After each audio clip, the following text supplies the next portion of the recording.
Good afternoon and welcome to Emory Henry College for today's ODAC softball matchup between the Panthers of Ferrum College and your Emory Henry College Wasps. Before we play the national anthem, let's meet the starters for game one. First for Ferrum, and our head coach, Gerald Culler. Leading off, the shortstop, number 12, Kerry Hamlet. Batting second and playing center field, number 28, Ariel Yor. Batting third, the second baseman, number 5, Brianna Weaver. Cleanup hitter for the Panthers, catching, number 25, Tori Scott. Batting fifth, the designated player, number 9, Ashton Lambeth. Batting sixth and playing third base, number 3, Bailey Cunningham. Batting seventh in left field, number 16, Skylar Swaney. Batting eighth in right field, number 24, Chloe Bacon. And rounding out the order in the circle, number 2, Erin Nelson. Playing first base in the flex position, number 30, Kirsten Snyder.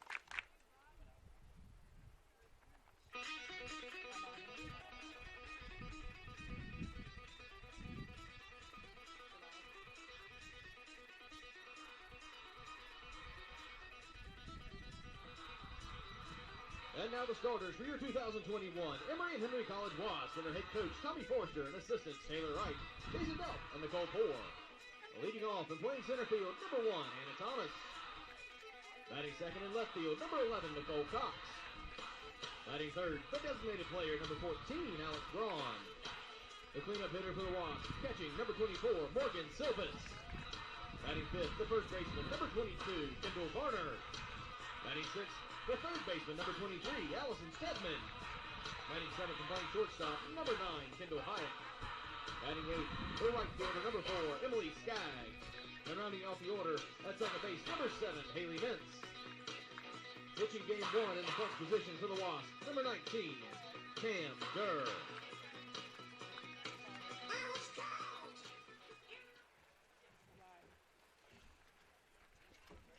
At this time, we will honor America with the playing of our national anthem.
Well, good afternoon, everyone, and welcome to the Emory Henry Softball Field. My name is Brent Treesh, and I'll be calling this game for you today as the Wasps host Ferrum in an ODAC clash.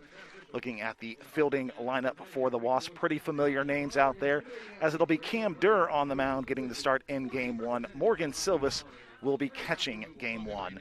Playing first base will be Kendall Varner, Haley Mintz at second, Kendall Hyatt at shortstop, and Allison Stedman will be playing third base. The outfield will be Nicole Cox in left, Anna Thomas in center, and Emily Skaggs will be playing right field. So a beautiful day here at the ball field, 55 degrees. Wind is blowing out and to the left. So it'll be one of those days where if you can get the ball up in the air a little bit, it has a tendency to go pretty far. And that's something that the Wasps have done really, really well this season.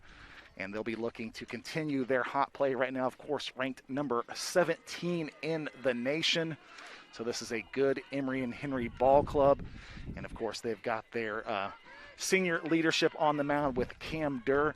I was talking to Cam earlier this week, and Cam is having one of those seasons where her walk to strikeout ratio is a little higher than what she would like, but she is one of those people that is definitely still throwing lots of pitches that are hard to hit. And just watching her warm up today, seems to have pretty good control of the ball in these windy conditions. When you look at Durr on the season, she has 8 wins, which is tied for the most on the team and tied for 3rd in the ODAC with Braun. Well, it'll be leading off for the Ferrum Panthers. It's going to be the shortstop, Carrie Hamlet.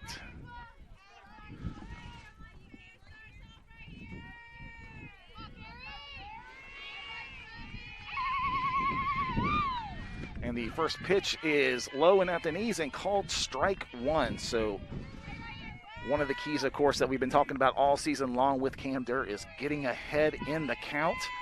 It gives her the ability to throw that rise ball. That is one of her go-to strikeout pitches. She's ahead early, fouled over the visiting dugout for strike 2. And this really is where Durr is at some of her most dangerous. We were giving you some of those stats, but one thing you have to understand is she still leads the ODAC and is 29th in the country with 9.63 strikeouts per 7 innings. So that is one of her strong parts, as she goes to that rise ball, misses just high, and the count will go to 1-2. 56 innings pitched on the season for Durr, 6th in the ODAC. Of course, 77 strikeouts, leads the ODAC and 23rd in the country. The 1-2 fouled back again over the visiting dugout. So good job by Carrie Hamlet after getting down 0-2 in the count, fouling a couple of pitches off here. Hamlet will be followed by the current ODAC offensive player, Ariel Ure, the ODAC player of the week, that is. Durr misses high again, so 2-2 will be the count.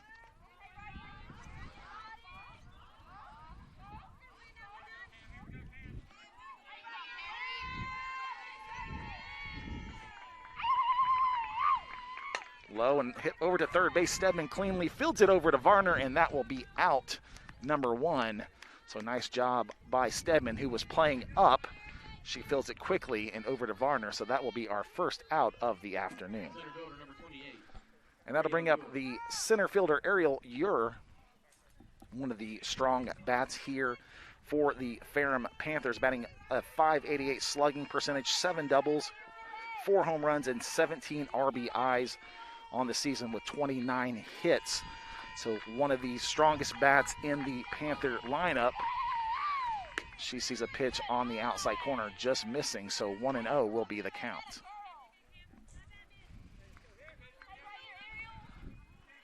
Cloudy afternoon here as the sun's going in and out behind the clouds. Durr goes back high, misses again, so 2-0 the count. So she starts the game off 0-2, comes back second batter, 2-0.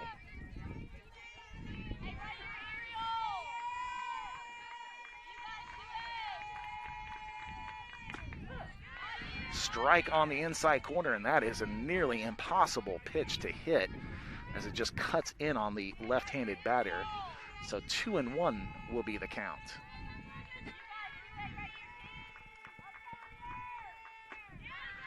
Rise ball inside, strike 2, so Durr evens it back up after going down 2-0. Now back to 2-2 here with 1 out in the top of the first.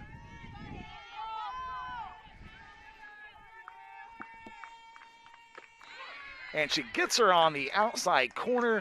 Strikeout number 1 on the afternoon, and there are 2 away here in the first.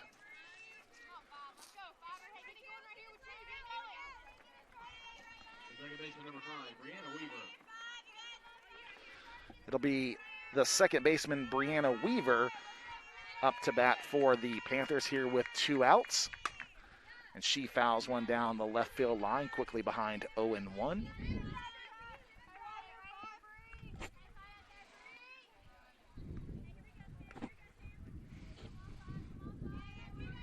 As you can hear through the microphone, it is a windy afternoon here at the Emory Henry Softball Complex. Off-speed pitch misses just low. That was right down Main Street. Great pitch by Durr, but just misses. So 1-1 will be the count. We've been watching the wind. It at times will go straight out, almost to center field. At other times it'll switch and go from right to left. As that one is fouled behind us, 1-2 will be the count. But if you've seen many games here at the Emory Henry campus, you know this is the wind that will carry a ball easily out of the park, that if it's hit with any sort of force and if it's up in the air at all, it's one of those days where a ball that normally might look like a easy pop fly just continues to carry out. So once the Wasps get up on the offensive side, we'll see if some of those strong bats can take advantage of these weather conditions. Durr ahead, 1-2. Hit to the shortstop, Hyatt. Hyatt over to first base. 1, 2, 3.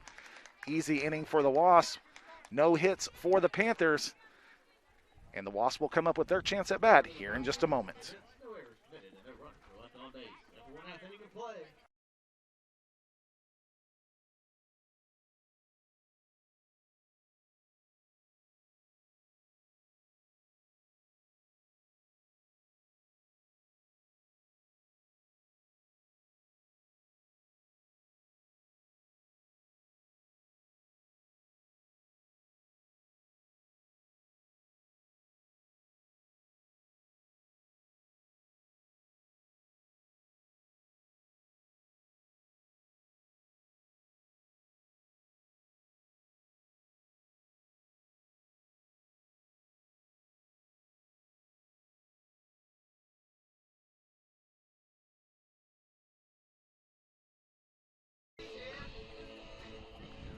Well, the batting order for the Wasps here in Game 1 will be Anna Thomas leading off.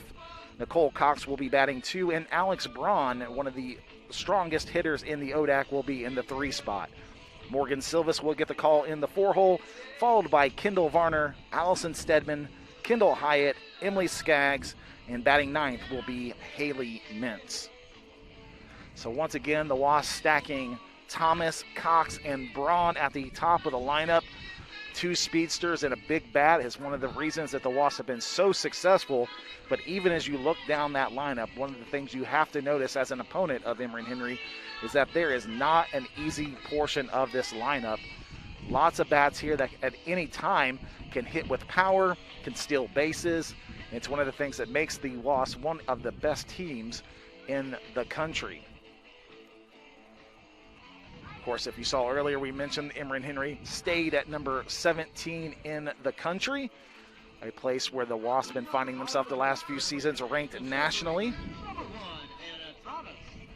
And of course, all of these will win. Of course, the Wasps shooting for an ODAC title, but of course, you want to climb the rankings as much as you can should you not win the conference for a better chance at one of those at-large bids to the NCAA tournament. But the Wasps aren't thinking to the NCAA right now. They're worried about the Ferrum Panthers as Anna Thomas steps in and sees a called ball 1 on the first pitch.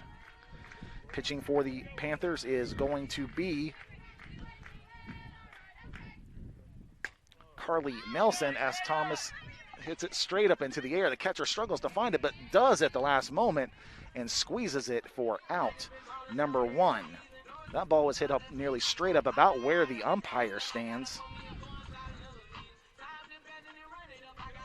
So that'll bring up Nicole Cox, the left fielder. Of course, with her familiar slapping style, has the ability to shoot one through the infield, also has the ability to hit it over their heads. Makes her a dangerous hitter. She puts the bunt down but fouls it back.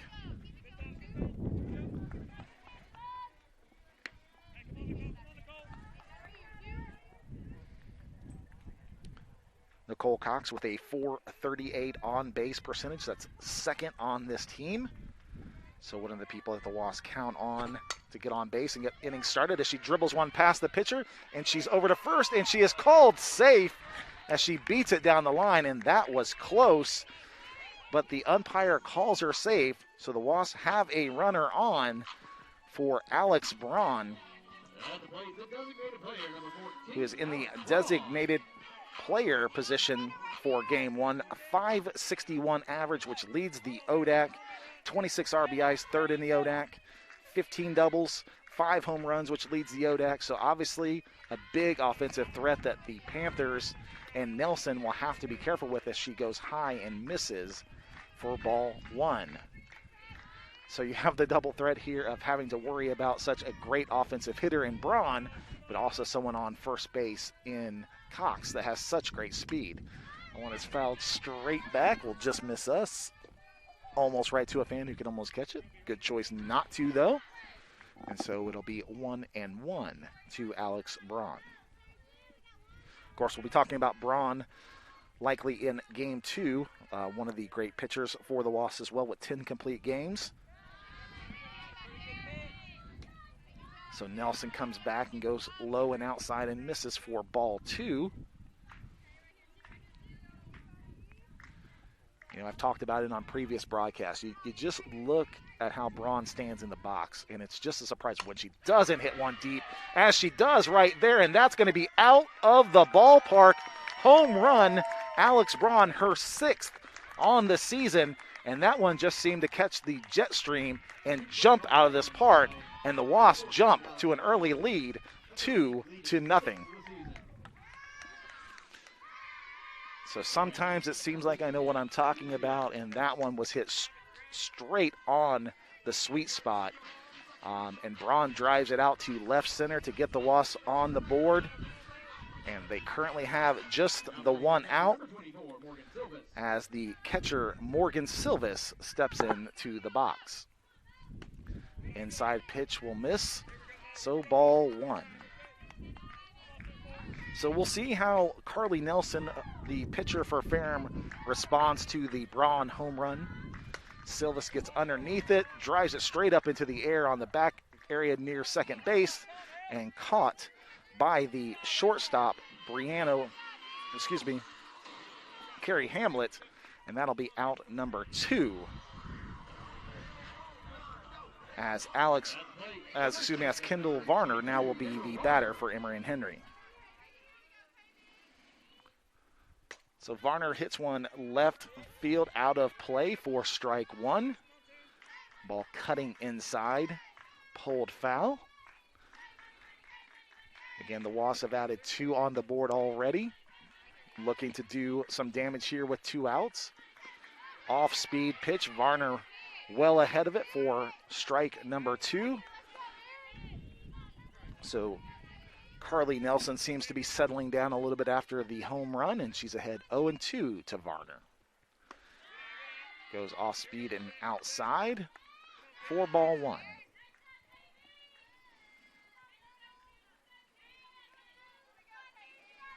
Allison Stedman on deck for the Wasps, and Varner swings and misses on the off speed, but the Wasps escape the first inning with 2 runs, and they lead 2-0 as we head to the second.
Well, it was a 1-2-3 inning for Cam Durr in the first. Here in the second, she will be facing Tori Scott, the catcher, Ashton Lambeth, the designated player, and Bailey Cunningham, the third baseman, here in the second inning. So the Wasps score 2 in the first, and they'll look to see if the defense can continue to hold the Panthers scoreless. these games late in the ODAC season are ones that you never want to take for granted. Obviously some offensive stars here on the Panthers team, maybe not the record that's intimidating, but obviously they have players that can do some damage. So the Wasps are going to take and make sure that they do everything they can to try to end these games and jump ahead. As Durr comes inside, that cutting in curveball to left-handers is just dangerous as she cuts across the inside part of the plate for strike number 1.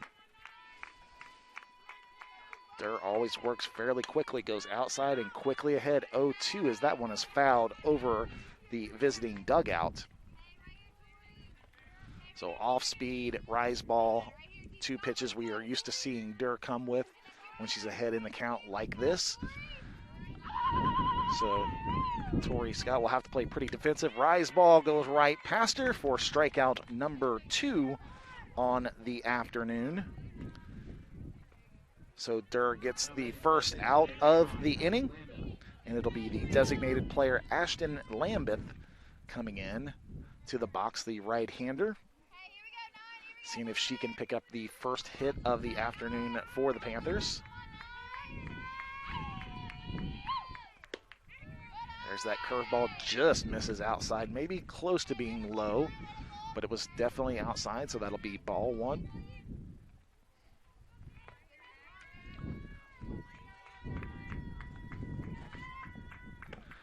Low again and inside this time, so 2-0 the count.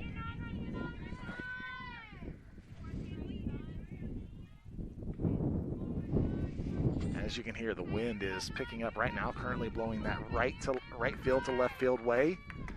Durr goes high and outside again, misses, so she will be behind 3-0 in the count to the hitter, Ashton Lambeth, excuse me.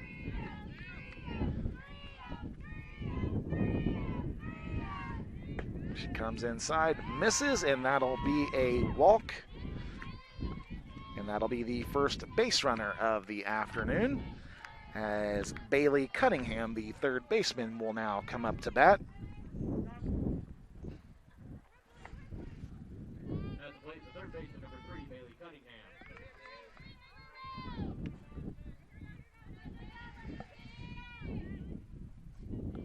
So we'll see if Ferrum looks to move the runner along, or if they'll try hit and run, or maybe just a traditional at-bat here. The ball goes high and misses, so that'll be ball number 1. This is kind of what we've seen from Cam Durr this season. She'll go up and down, have some points where she throws 4 or 5 balls in a row, but Cam, of course, is a battler. That ball's going to get away from Silvis, and going down to second base will be Ashton Lambeth.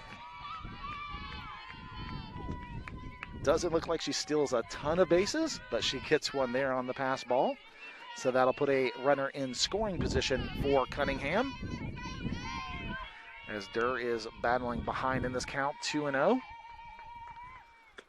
There she gets her strike, so that'll be a 2-1 count to Cunningham.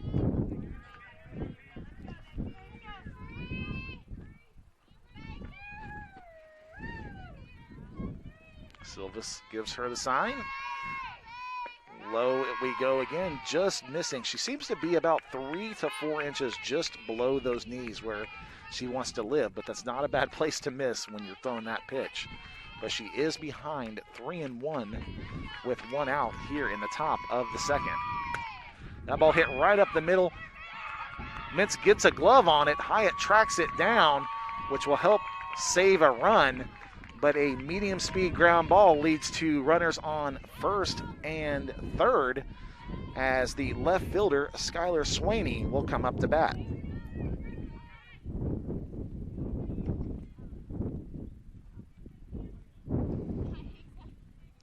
So Silvis will step out from beyond the plate, give some signs to the defense, as Skylar Swaney will be up at bat with 1 out here, and the Panthers trailing 2-0. Durr comes high again and just misses. And that one's not far away from the strike zone, but it is a couple of inches high. I think she is hitting that outside, but missing a little bit high. She goes inside the swat time, fouled off of the hands down the right field line, so the count evens up at 1-1. Chloe Bacon, the right fielder, is in the on-deck circle for the Panthers. It's Skylar Swaney, the left fielder, currently at bat with 2 runners on here in the top of the second. Durr goes off speed. They'll check, and she did go around. So 1-2 will be the count, and you could just almost see it in Swaney's eyes as she saw that ball coming in. She couldn't stop herself from swinging even though she realized it was off speed. But Durr jumps ahead 1-2 here. She goes with that rise ball and just misses. Durr trying to pick up her 3rd strikeout for the game. Striking out both Ariel Ure and Tori Scott earlier in the game. 2-2 the count. She comes inside and almost hits Swaney, but she dodges the ball to make the count go 3-2. So Durr is going to have to be careful here not to give her too much to hit with runners on. Comes back inside, just misses, and she wanted that one, and that walk will load up the bases. That is the 2nd walk of the game, the 2nd of the last 3 hitters for Durr, and that'll bring up a big RBI opportunity for the number 7 hitter, Chloe Bacon. Excuse me, the number 8 hitter, Chloe Bacon.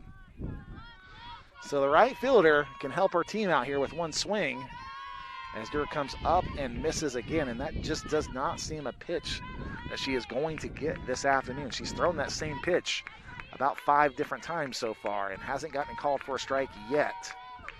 And she's behind 1-0. She goes inside and misses. So 2-0.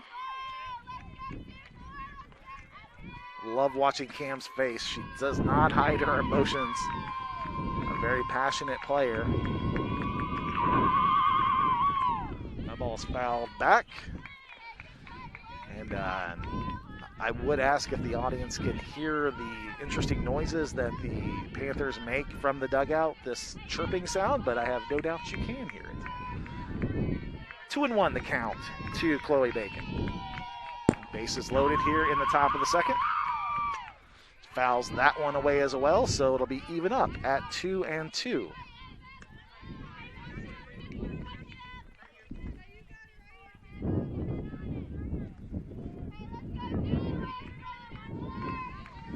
Outfield playing about normal depth. Off speeder, and Durr pumps her fist as she knows that was a big strikeout. So that is her 3rd on the afternoon, and that'll bring up the pitcher, Carly Nelson, who has a chance to help herself here with the bases loaded and 2 outs. You know she would like some runs, and she has the opportunity with her bat to add something here. Durr goes outside and misses. And, of course, good job by Silvas to slide out there and get that ball. Of course, a passed ball will likely score a run. With bases loaded, there's nowhere to put the batter. As Nelson watches ball 1 go. Goes inside, throw down to 3rd base, and almost gets her. Allison Stedman with the quick tag, but just getting her foot back in is Ashton Lambeth. The pitch was a strike, by the way, so the count is 1-1. Good job by Durr to get that inside corner. Goes high again and misses. 2-1.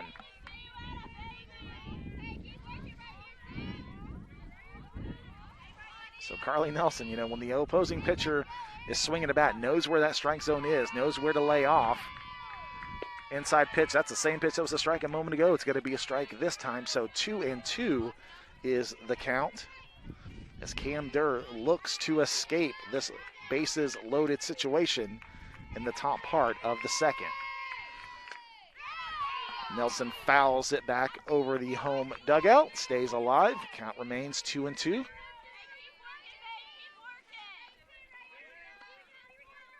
Two outs here in the second. Durr already 3 strikeouts on the afternoon. That ball fouled straight back. I must be getting in mid-season form because that one came right back at me. I didn't even flinch that time. I'm getting better. Normally I'm ready to dive. So, all right, 2-2 the count here, 2 outs. Durr would love to add to that K count. That one's fouled straight back as well. That one will be out of play.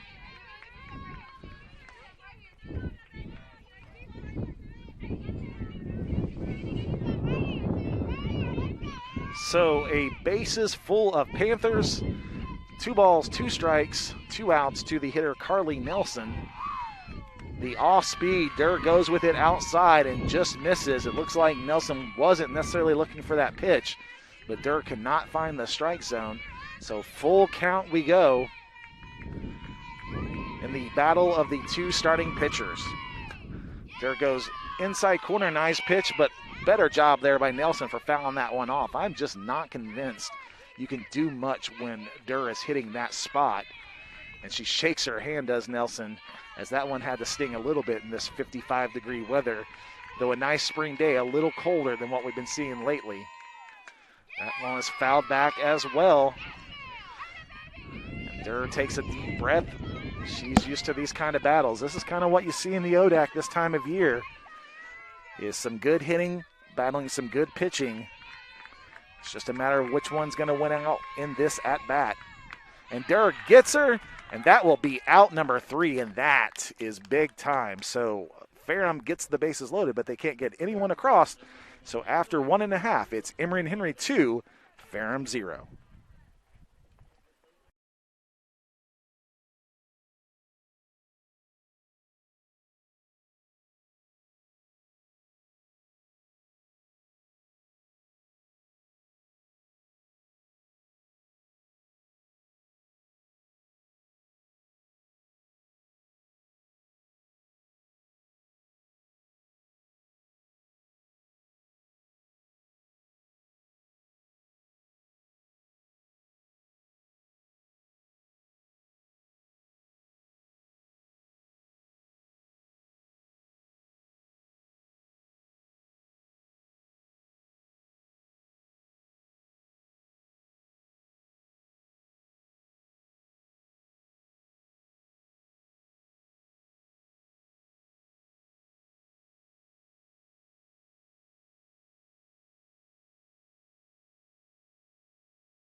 Here in the bottom half of the second for the Wasp, it will be Allie Stedman, followed by Kendall Hyatt and Emily Skaggs. Those will be your 1, 2, 3 hitters here as we start the second. You know, one of the things about the Wasp that we've seen is that some teams you can go ahead and almost pencil in your lineup where everyone's going to hit, but with this Wasp team, they all move around, which makes them tough to find an easy pocket in the lineup. And we've seen Allie Stedman have some big hits this season, along with many of the other Wasps. So no easy at-bats, and pitch number 1 from Nelson is a strike 1 as she threw a little bit of an off-speed pitch there right down the middle. Stedman watches it go, so it'll be 0-1 as your count.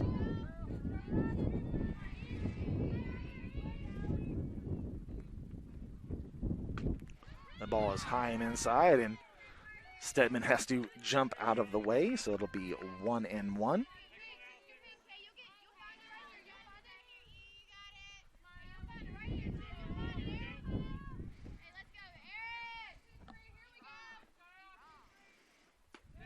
Off speed again, misses just low, so it'll be 2-1.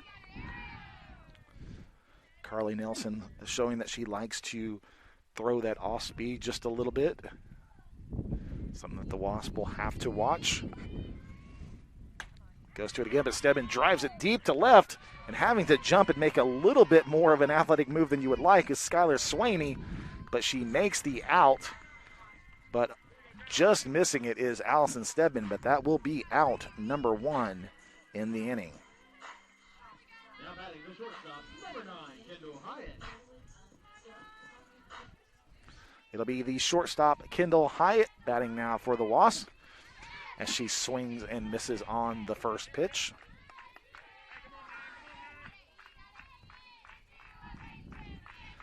One of the stalwarts and strong defensive players in the Wasp infield watches the off speed, and that was close. Just missing, must have been outside, but 1-1 is the count.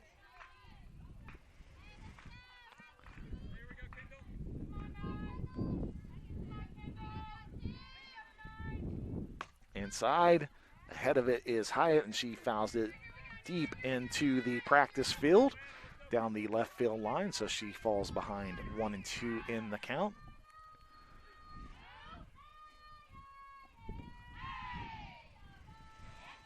Outside, the off-speed misses just again, despite the best attempt right there by the catcher to frame that up. Tori Scott, nice frame job there, but the umpire calls it a ball. So the count goes to 2-2 to Hyatt.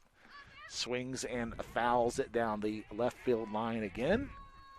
I have to compliment the Wasp coaching staff, both Coach Delp and Coach Forster here, rocking the gold shirts today. Always appreciate when the Wasp coaching staff rocks the gold. You don't see it enough.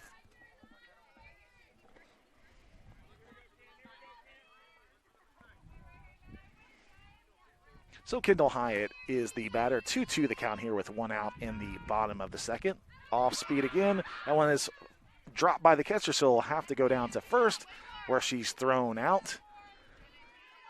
And that will be out number 2. So that'll bring up the right fielder, Emily Skaggs. The right fielder, number 4, Emily Skaggs.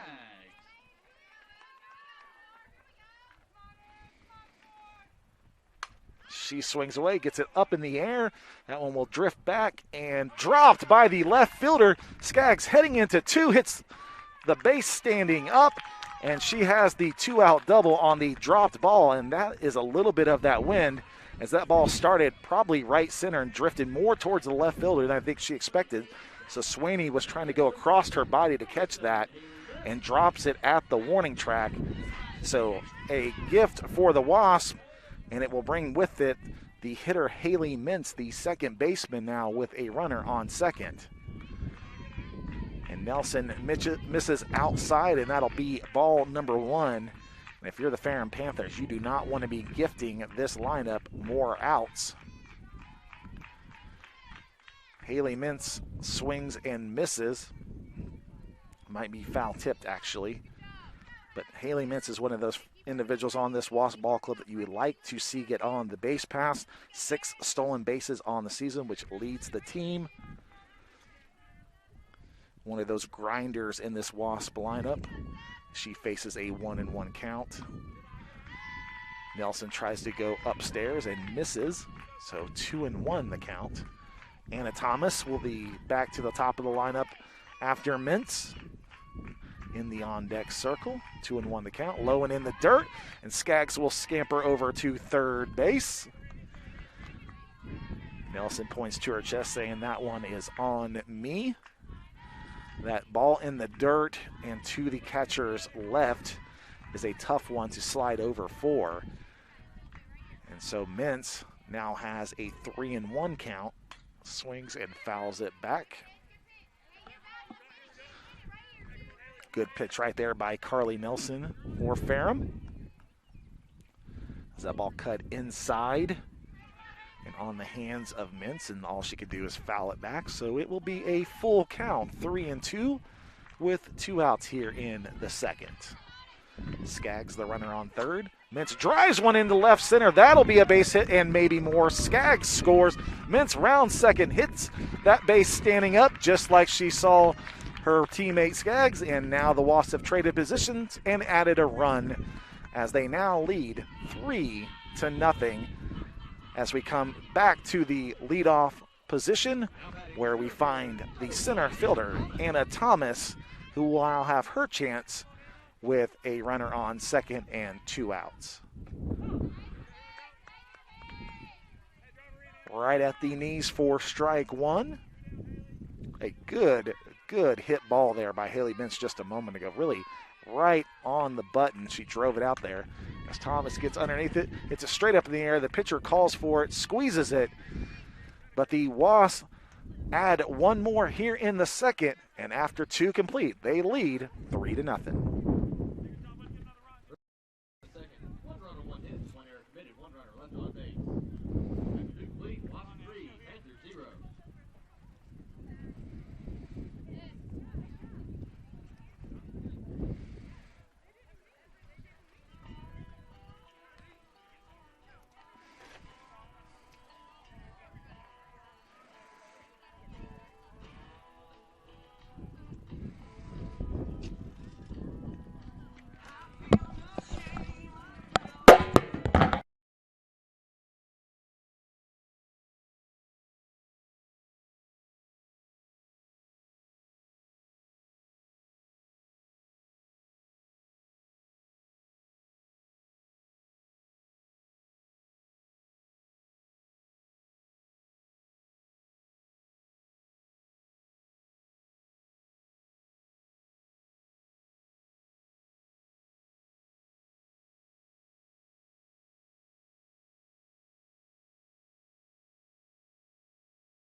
So we're back for the top of the 3rd inning, where it's currently Emory Henry leading 3-0 over the Ferrum Panthers. So far in the first 2 innings, 4 strikeouts for Cam Durr, 2 walks. Leading off the third for Ferrum, the shortstop, number 12, Kerry Hamlin. So we'll be back to the top of the order for the Ferrum Panthers, as it'll be the shortstop, Kerry Hamlin, who grounded out to third in her first at bat.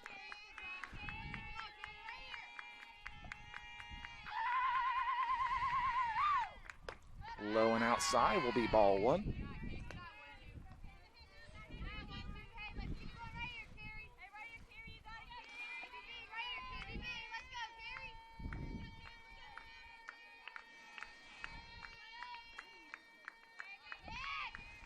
High and driven out to left center.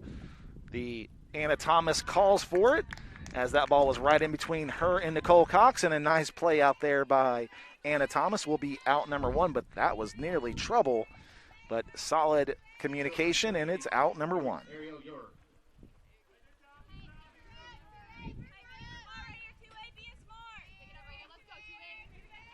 So that'll bring up Ariel Ure, who struck out in her first at-bat. Inside will be ball number 1.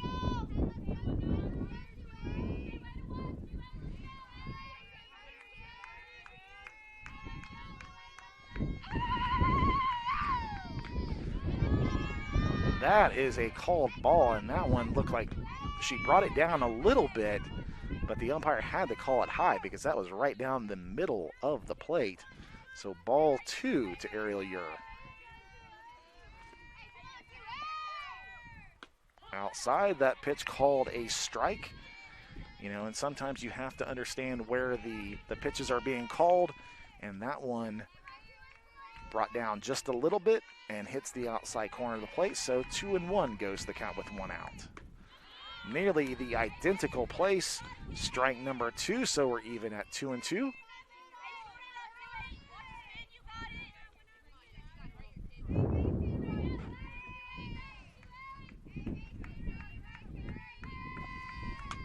That ball fouled back and out of play, so Ure stays alive.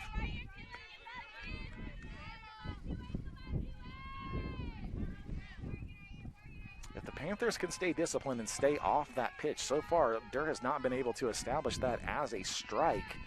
Of course, easy to say as that ball just rises out of the zone like that one. So the second strikeout of the afternoon for your number 5 on the afternoon, and there are 2 outs. So it'll be the second baseman, Brianna Weaver, who grounded out to the shortstop in her first at-bat. There goes outside. Silvas tries to frame it over just a bit to get it to be a strike, but the umpire doesn't bite, so it'll be ball number 1.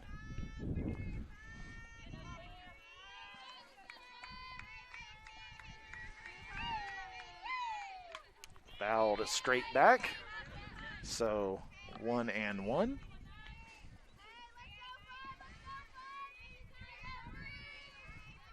I might have flinched that time. I'm going to be honest with the audience. I might have flinched a little bit that time. I thought I was getting better. 1-1 the count, 2 outs. Inside she goes, gets the inside part of the plate, and that'll be strike number 2. So Brianna Weaver behind 1-2 at this at bat. Chokes up on the bat, hopes to just try to get something into play here. Durr comes to the outside, and that ball will be fouled back.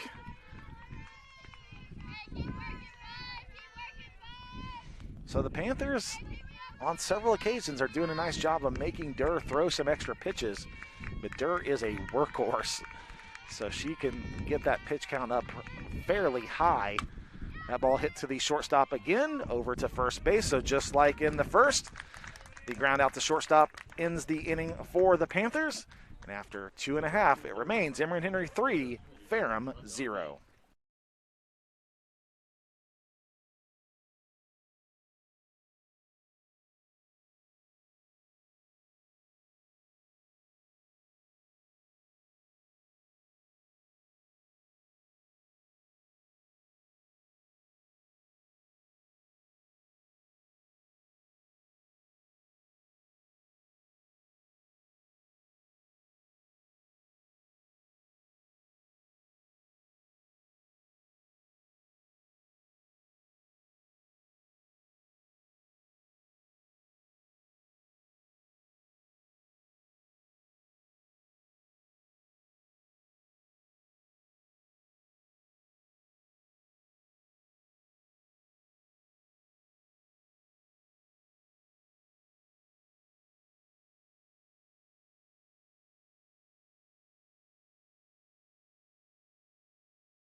Well, it'll be Nicole Cox leading off the bottom of the third here for the Wasps. It'll be Cox, Braun, and Silvas. And in the first inning, Nicole Cox was able to get on base with an infield hit, squibbling one past the pitcher. This one she hits down the first base line, and it'll be an easy play. And out number 1 as Kirsten Snyder just easily snags the ball, takes one step and touches the base.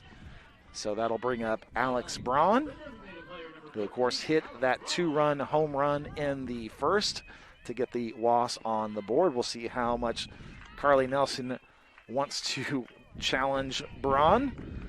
I would probably suggest very little as she goes outside and high, and that'll be ball 1. She comes in the middle, maybe a little bit more than she likes, but Braun just misses it and fouls it out of play. So the count goes to 1-1. If you are Carly Nelson, you do not want to be making that mistake, as that ball hung, I think, a little bit more over the plate than she desired. And Braun drives that one out to right field, and that will be down for a base hit, showing she can go both directions there. Braun drives one out to right field, and so the Wasps have a runner on with 1 out here in the third, with Morgan Silvas, the catcher, coming up to the bat.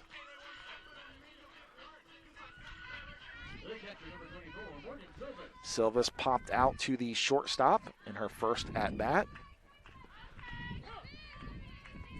A called strike 1.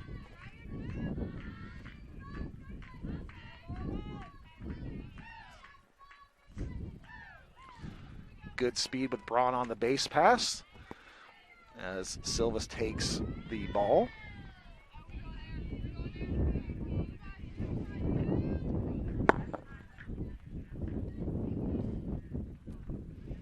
Swings and fouls that one back.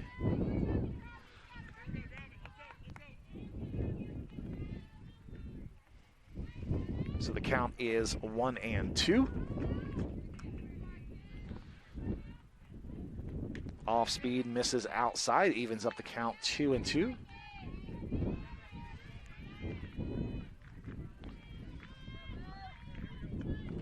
Silvas takes a second look down to head coach Tommy Forster to get the sign. 2-2 your count. Drives that one fair down the left field line. Braun rounds second, heading to third. Forster holds her up there. Heading to second is Silvas, and the Wasps have 2 runners in scoring position on the double by Morgan Silvas. And that ball hit and went just fair and then drifted over into the left corner. So actually a nice job by the Ferrum left fielder, Skylar Swaney, to get that ball in quick. It looked like Coach Forster actually wanted to send Braun, and then notice how quickly Swaney got to the ball and held her. It also helps to have Kendall Varner standing on the on-deck circle to make that decision. So the Wasps will have runners on second and third as the Ferrum coaching staff comes out to talk to the umpire for a second. Looks like we'll have some sort of a substitution.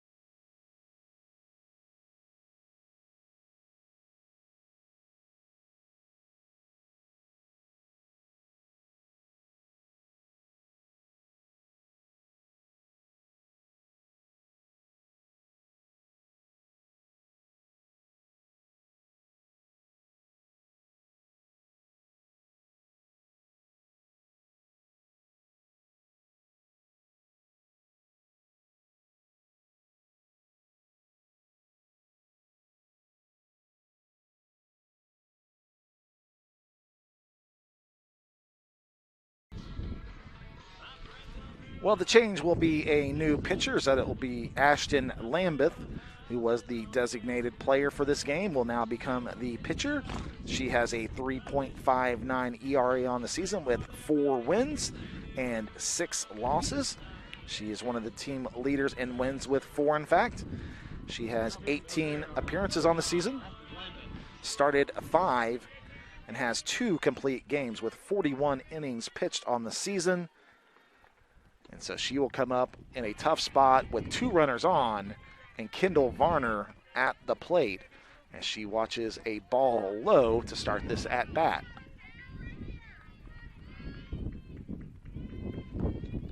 Inside, ball 2.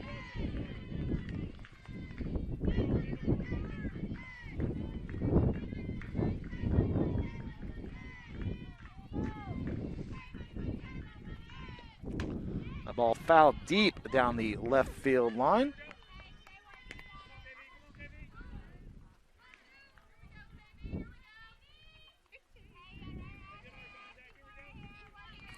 Two and one the count to Varner. Outside just misses, and Lambeth really was hoping to get that pitch as she falls behind 3-1. So deep breath from Varner and a good opportunity to drive something here.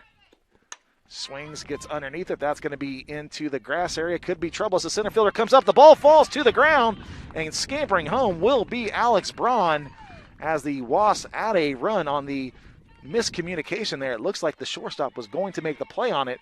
I couldn't quite tell if the center fielder called her off, but that ball falls down, and the Wasps add a run. So now runners on first and second as Allie Stedman comes into the box.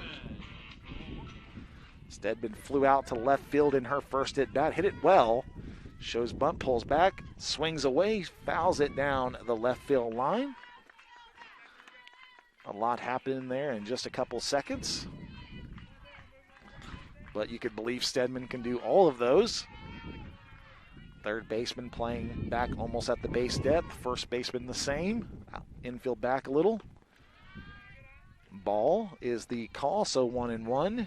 But just that little bit of the showing of the bunt is causing the infield to at least have to take a step forward as the pitch is being delivered so that they have a chance of making a play. She drives it over to the second baseman, past her. Silvas will round third and head for home. Varner will head to third. So an RBI single for Allie Stedman pushes the lead to 4-0.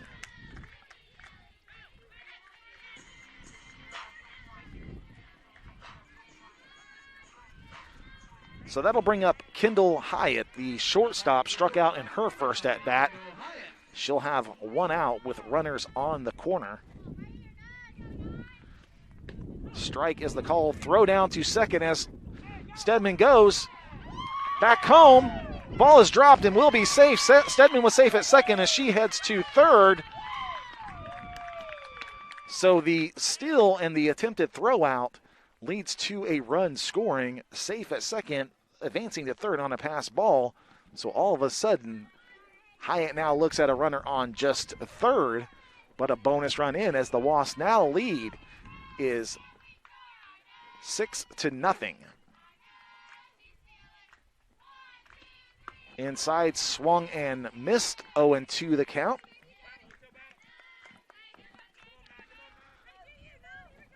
Lambeth just came in a few batters ago, ahead here on Hyatt, 0-2, goes inside, just misses. That'll be ball number 1.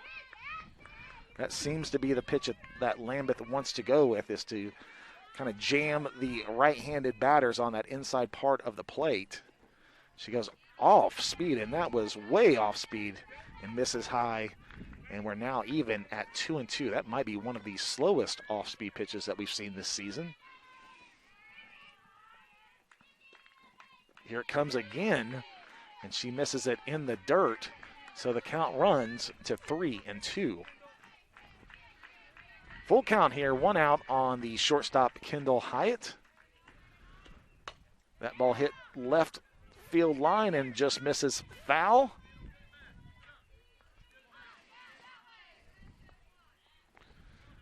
Early on that one, but stays alive as the count remains full. It's Allie Stedman standing on third base. Low and outside will be ball number 4. So Kendall Hyatt takes the free base, and Emily Skaggs comes in. Skaggs ended up on second after a deep drive to left center that led to an error. That's how it was technically scored. But Skaggs hit the ball well in her first at bat, and she will have runners on the corner, and we will see if we see Hyatt take off, and she does. The bunt is put down. Will it stay fair? And it just trickles foul. That was a good bunt attempt, and that one died about 1.5 inches off of the third base line with a lot of backspin and side spin. But a beautiful bunt attempt there by Emily Skaggs just leads to a strike foul ball, so it'll be 0-1. We saw Hyatt taking off on that last pitch. She goes again. They go down to second once again, and Skaggs is going to be called safe, and Allie Stedman will score. And everyone seems a little bit confused. I mean, we just saw that a second time as they try to throw out the runner, safe, and then the runner from third scores. So strike was the call, so it's 0-2, but there now is a runner on second. Inside, called strike 3, and down goes Skaggs. And that'll bring up the second baseman, Haley Mintz, who doubled in her first at-bat. She would love to switch spots with Hyatt. Hyatt fakes the steal to third on the low pitch, so it'll be 1-0 to Mintz. Ashton Lambeth, the pitcher for the Ferrum Panthers, as time is called for, looks like I think Hyatt is tying her shoe. So the Wasps have added 4 runs here in the third. They lead 7-0 with a runner on second base and the second baseman, Haley Mintz, up at bat. Mintz gets just a piece of it, fouling it straight back, so the count will even up at 1. A really good swing at that first at bat from Mintz, just really a solid drive to the left field side of center field. She watches one on the outside, despite the movement by the catcher to show that to be a strike, was called a ball, so it'll be 2-1. 2 outs here in the third. Mintz hits it on the end of the bat, fouls it out of play down the right field line. Nice job by our camera operator, Ty Spires, to not flinch at all as that ball went over his head. Count is 2-2 here with 2 outs. Off speed, and Mintz just waits on it, drives it to left field. That'll bring in Hyatt. Mintz rounds first, and the Wasps add another, and they currently lead 8-0. A nice job by Haley Mintz to swing up at it and wait on it, and she hits it to left field to add to the Wasp lead. So Mintz adds a single to her double earlier, and that'll bring up the top of the order where Anna Thomas has 2 infield pop-ups in her first 2 at-bats. She waits on the first pitch and misses high, does Lambeth, so that'll be 1-0 for our count. So big inning for the Wasps here in the third, adding 5 runs so far. Thomas fouls that one down the right field line. This third inning has seen a change in pictures as Carly Nelson was ran off earlier, and brought into relief was Ashton Lambeth.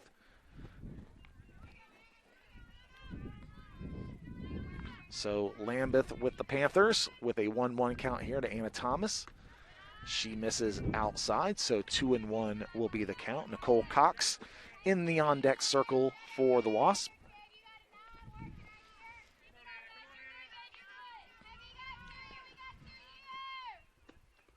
That ball's in the dirt. Off goes Mintz. She steals second base, which should not be too much of a surprise. As we mentioned earlier, Haley Mintz now has her team leading 7th stolen base of the season. And that puts her into scoring position, and a ball leads to a 3-1 count to Anna Thomas. Thomas fouls that one over the visiting dugout. Coach Forrester tells her he likes that swing. And the count runs full. 3-2 here, 2 outs. Runner on second is Haley Mintz. That ball is high, and that will be a walk. And Thomas heads down to first base, and that brings up Nicole Cox with the RBI situation.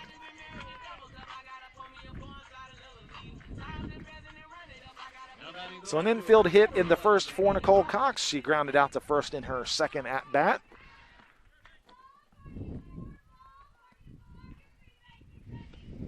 Inside will be 1-0. With the slapper, the third baseman having to play about a step or so inside the first base line, would not be shocking to see Haley Mintz take off here. Mintz takes a big lead as the shortstop sort of has to drift over to cover third with the third baseman playing up for the slap. Of course, Nicole Cox has the ability to bunt herself on very easily. 2-0 the count to her. She dips her shoulder. Called off by the shortstop is the third baseman, and that will be the end of the inning, but not before the Wasps can add 5 more. So after 3 complete, it's Emory Henry 8, Ferrum 0.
It'll be Tori Scott, the catcher, leading off here as she flares one off the end of the bat.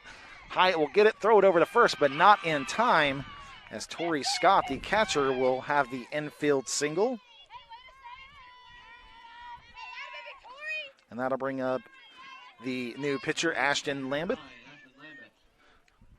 who walked in the first at-bat, stole a base during that as well.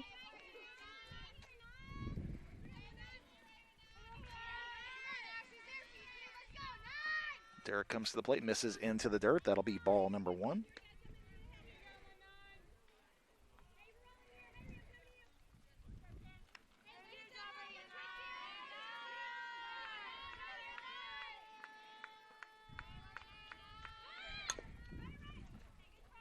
Ball fouled back.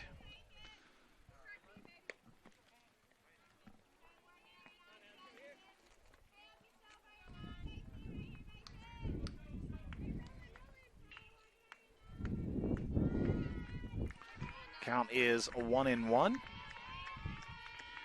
to Lambeth. Fouls it out of play down the right side.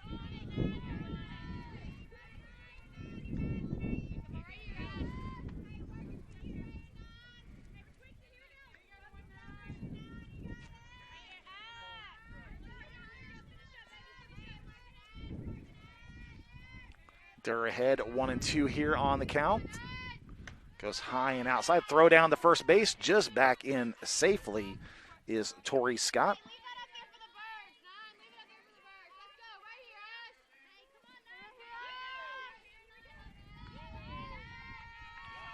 Two and two is our count. Durr goes outside, just misses. So the count is full here with no outs in the top of the 4th.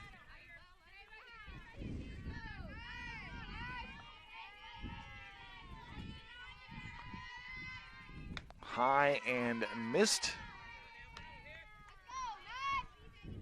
And the scoreboard is correct as everyone kind of stood still, but it is a walk. And so it will be runners at first and second. Feels like Lambeth might have lost track of what the count was.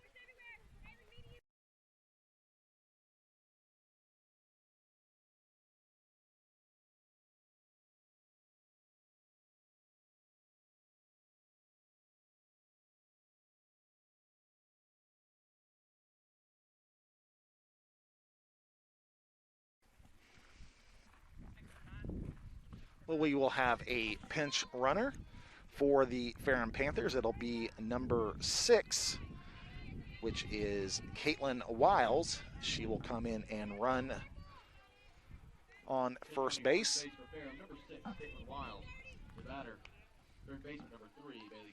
It'll be Bailey Cunningham, the third baseman, up to bat here.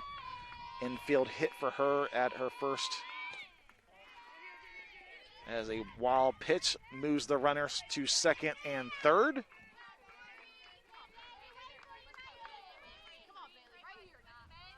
So the third baseman, Bailey Cunningham, will have 2 runners in scoring position as the Panthers trail 8-0. Dirk comes inside. That ball's hit to the third baseman. Looks over the runner at third and over to first. Nice play by Allie Stedman to get the first out of the inning. And a really nice job there. She knew she had time. She looked to make sure that runner was not stepping too far away from the bag and threw it over to Varner. And so 1 out. But it'll be the left fielder, Skylar Swaney, with her chance to drive in some runs.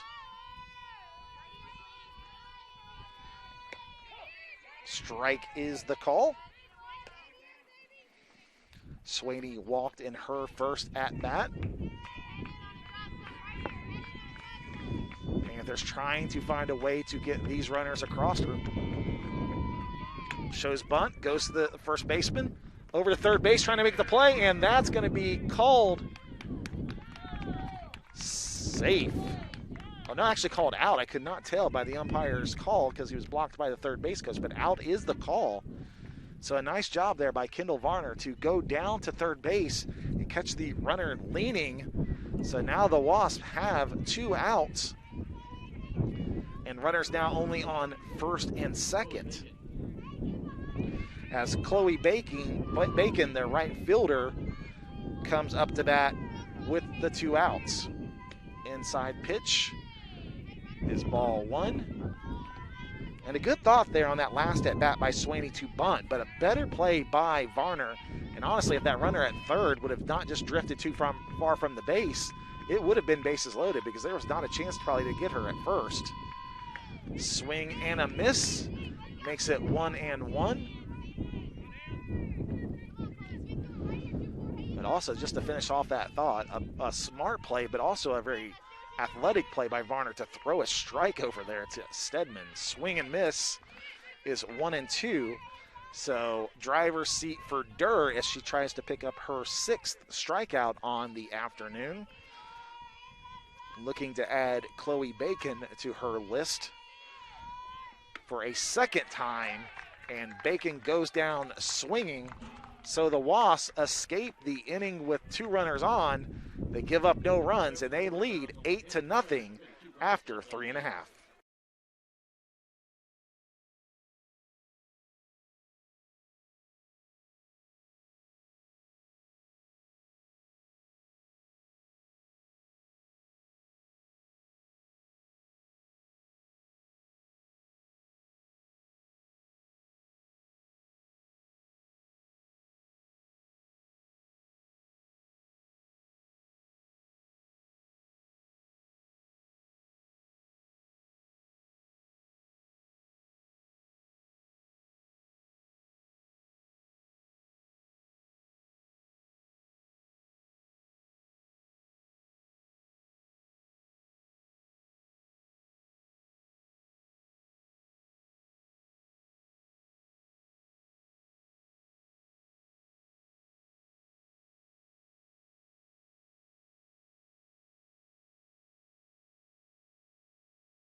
Well, we head here to the top of the 4th inning. It is Emory Henry 8, Ferrum number 0 on the board right now. And it will be a pinch hitter to lead off the inning here for the Wasp. It'll be number 17, Desi Norris.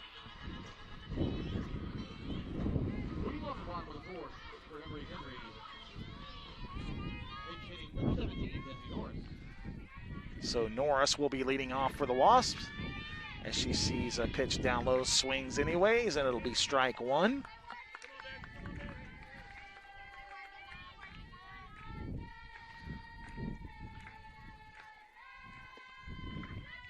Strike is the call.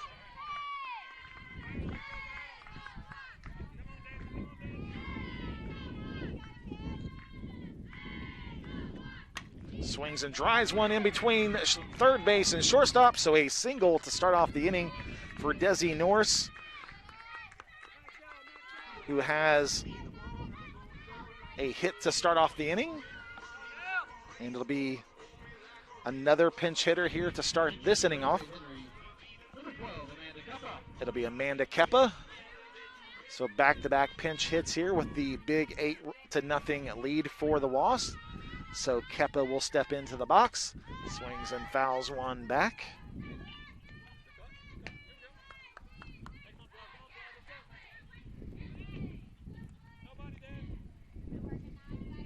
So 0-1 the count to Keppa.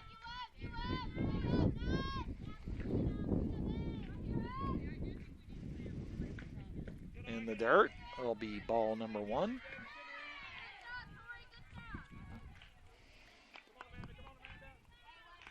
16 at-bats on the season for Kepa with 4 hits. Facing the 1-1 count from Lambeth. That ball's down low, so it'll be 2-1. Desi Norris, who started our inning off with the single to left field over on first base. 2-1 to Kepa. Inside's going to be ball 3.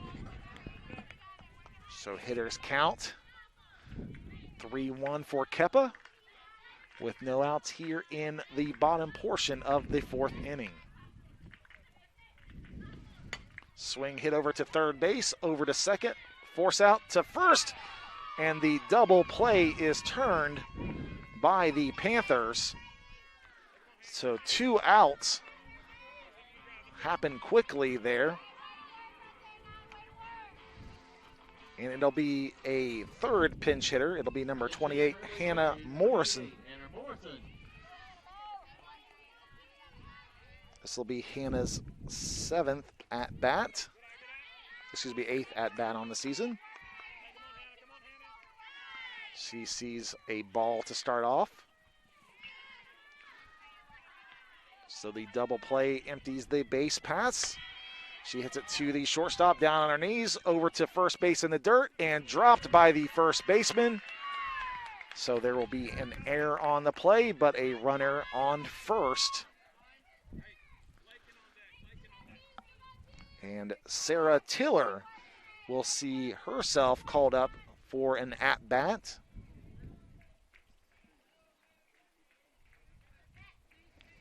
Her 3rd on the season.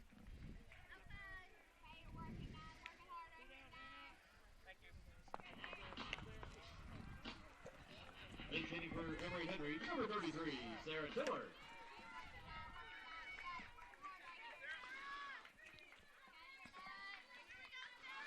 So Sarah Tiller with 1 runner on first, 2 outs, and she sees a strike 1, count 2.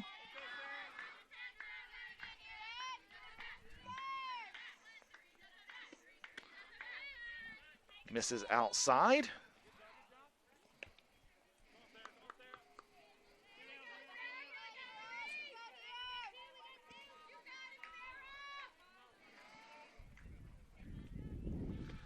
Tiller swings and drives it foul down the left field line, so quickly behind 1-2.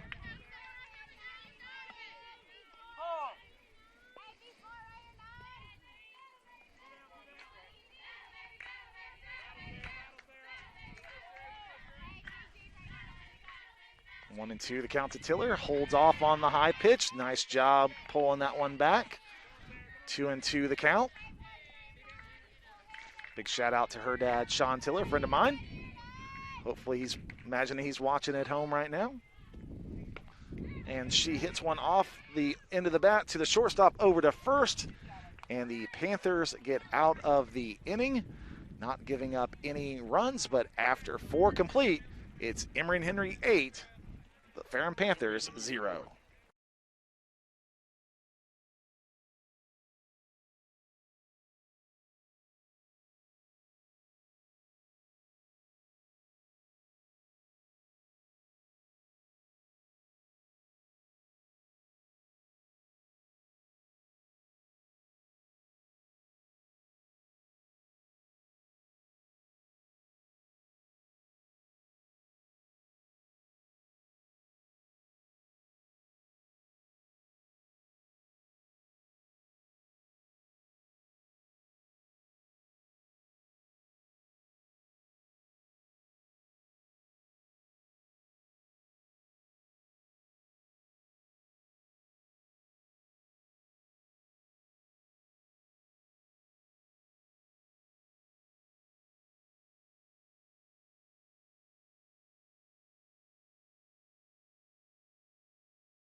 We're back here now at the Emory Henry Softball field after 4 complete. It's Emory Henry 8, Ferrum nothing, so that means the Panthers will have to score a run to keep the game alive.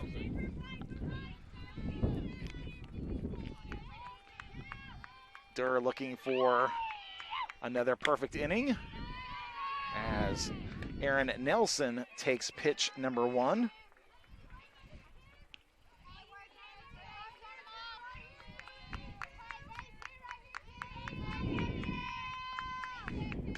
That ball is fouled back. Nelson pinch hitting here.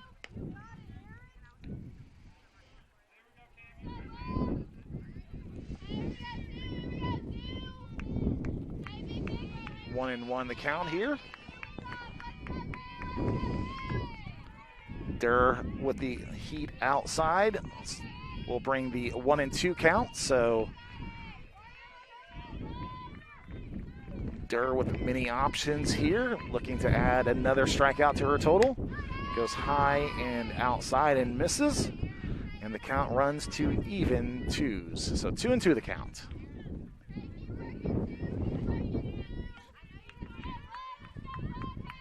Six strikeouts on the afternoon for Durr by my count, and the dirt will be full as Aaron Nelson does a good job of battling back and giving her a chance here.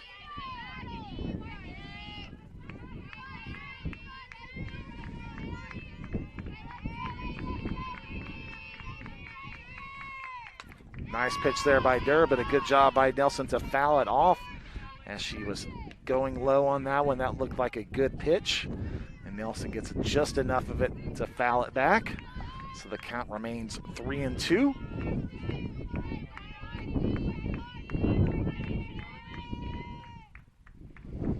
Umpire calls timeout. So everybody freezes for just a moment.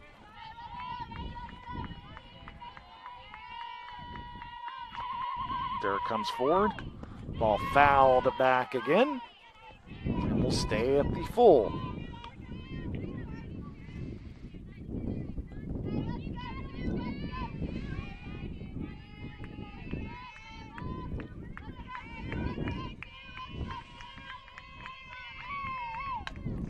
Same position, same foul ball.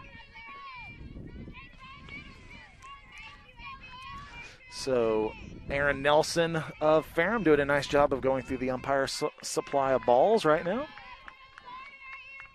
Full count, no outs here in the top of the 5th. Fouls that one out of play, and the umpire gets a refill here.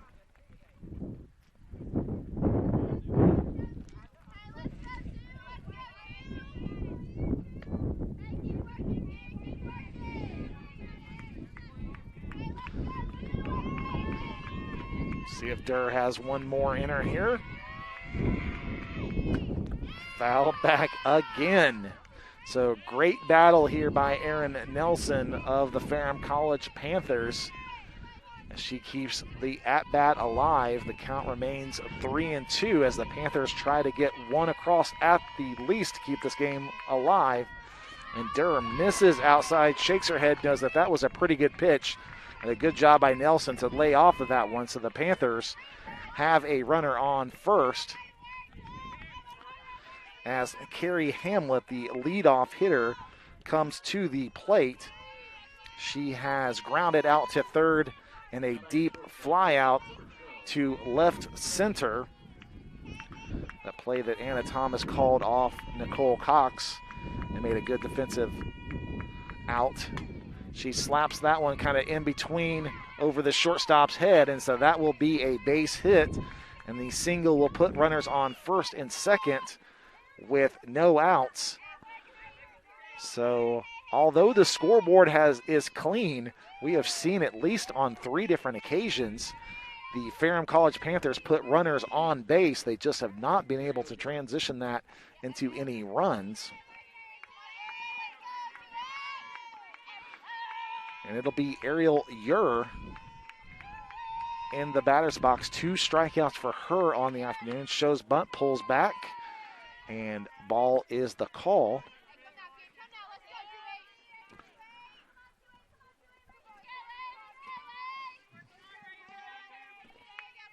So despite being 0 for 2, the current ODAC Player of the Week, Ariel Ure, still a threat. Shows bunt again. That one called a strike. So 1-1 is the count.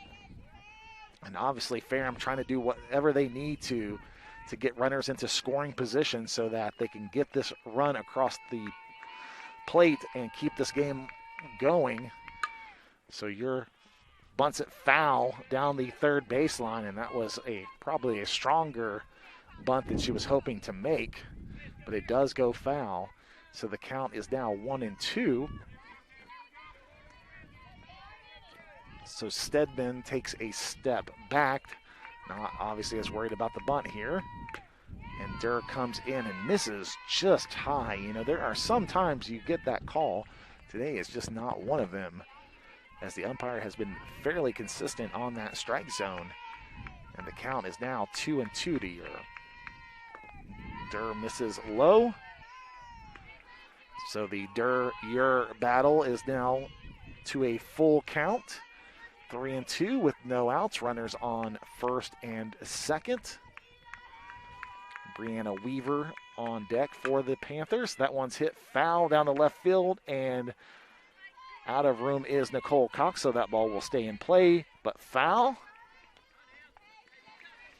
That ball was cutting the entire time and probably started out on the left field line and almost went out of the playing field. Again, this wind blowing right to left today.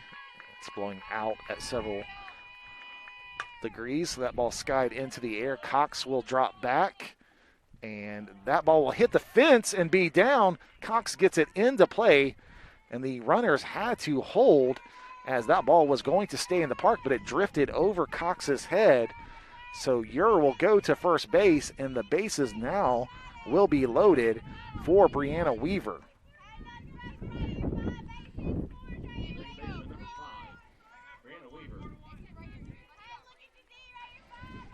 So Weaver will have an opportunity to keep her team in this game with the bases loaded. A pitch gets past Silvis, but comes back off of the netting far enough to where the runner on third base will stay where she is.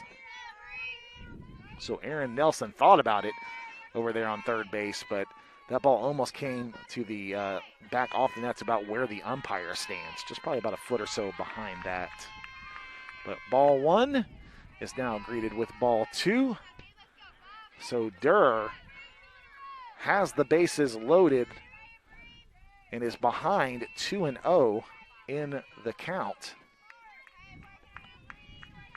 So Brianna Weaver in the driver's seat here as Durr gets that strike on the outside. High and outside has not been called that often, but that one was. So the count goes to 2-1. Durr shakes off the pitch, finds the one she likes, comes to the plate, and correct call as it gets called strike two. Low and on the outside part of the plate, right at the knees, and 2-2 is the count to Weaver. Swing and a miss will be strikeout number 7 for Cam Durr.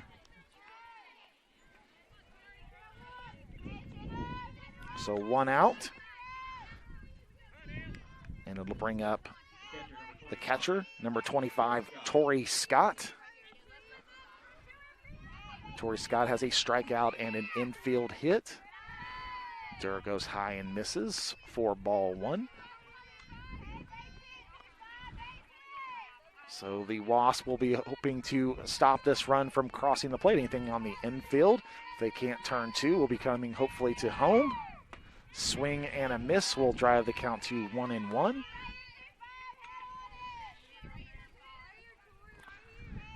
For the record, I would say Cam Durr is a good defensive pitcher, has a good job of fielding her position on most occasions. That ball is flared out to left, and that's going to be down. Nicole Cox can't collect it, and that will bring a run home as that ball was hit with a lot of backspin and hits the ground, and no chance there for Nicole Cox. So the Ferrum Panthers finally get on the board, and they now trail 8-1.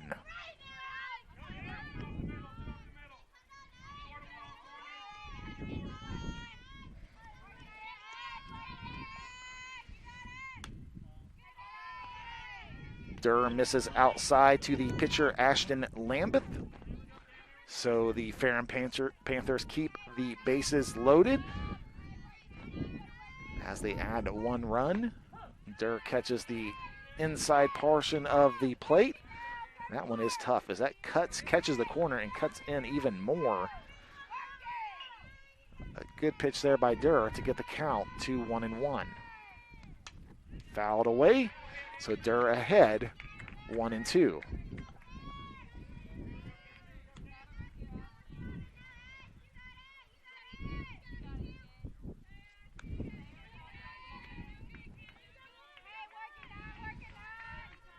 One and two the count.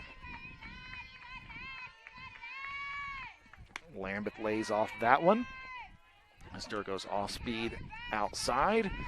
So the count runs to 2-2.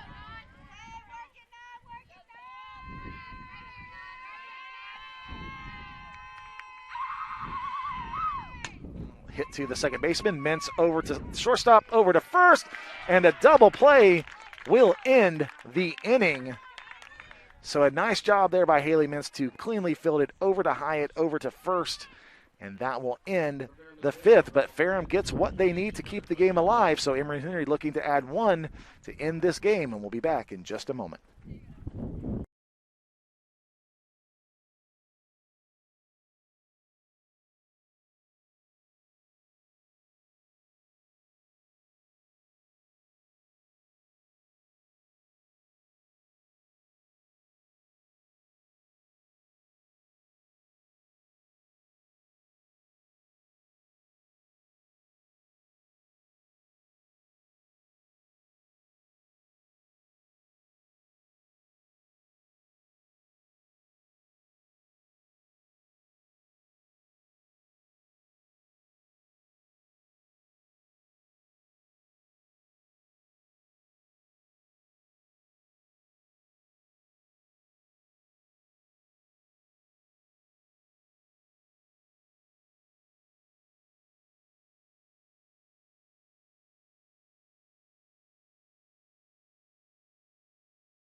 Well, Ashton Lambeth stays on here in the bottom of the fifth to pitch for the Ferrum Panthers, and it'll be a pitch hitter to start the inning off.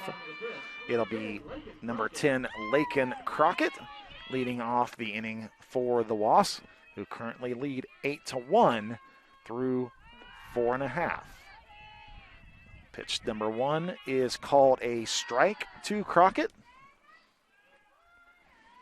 So Lambeth ahead 0-1 in the count. Wasps just need 1 to finish this one. A swing and a miss by Crockett. It'll be currently scheduled to be Emily Skaggs in the on-deck circle. She does have a bat, so it looks like she will get another at-bat. Crockett swings and fouls that one back. The catcher can't make the play as the umpire tried to get out of the way, but that one was falling to the ground. Good job by the catcher to spot that one, but tough to make that play, so Crockett stays alive and will battle from 0-2. She hits it on the handle again, and an easy pop-up to the pitcher, and that will be out number 1. And that'll bring Emily Skaggs up to the plate. Haley Mintz in the on-deck circle. Skaggs had that big hit that was called an error, which led to technically a 2-base error. And she hits that one to the shortstop, and an easy play there. So 2 quickly away for the Wasps. So that'll bring Haley Mintz to the plate. 2 at-bats, double, single. So we'll take triple or home run here if she wants to add another leg of the cycle. And so she sees a strike 1, and been an up and down offensive season for Mintz, but these last 2 at-bats might be some of the best that I've seen for her this season at home. So she waits on that one as well, just like she did in the second, but fouls it down the left field. But, man, that is a tough pitch to wait on, and Haley hit that for a single in her second at-bat and almost did it again here in the 5th. So Mintz is behind 0-2. Pitcher shakes off the call, comes to the plate though. Mintz gets just enough of it. Might have hit the laces, but fouls it back and stays alive, 0-2. So Anna Thomas, the leadoff, is in the on-deck circle. And Mintz waits on it again, pops that one to second base where the shortstop drifts over and catches it. And that will be out number 3. So Ferrum holds off the Wasps, lives to fight another inning, and they trail 8-1 heading into the 6th.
Cassie Widner will be the pinch hitter here for the Ferrum Panthers to start the 6th inning, as she sees a ball 1 to start things off. Cam Durr still in the ball game for the Wasps. We'll imagine she will go the distance. Strike 1, the call there. Of course, you'd love to end these games early, but also a great opportunity to see some of the younger players get some action. You look over there at Hannah Morrison playing first base. So always good opportunities to get some of these younger players and some more live action. Durr misses there. 2-1 is the count to Widner. Wind picks up a little bit. That ball is fouled down the right field line, and that might have been the best of the season by our first base camera, Ty Spires, to not flinch at all. I don't know that he saw it, because that ball hit the top of the dugout and ricocheted right over his head.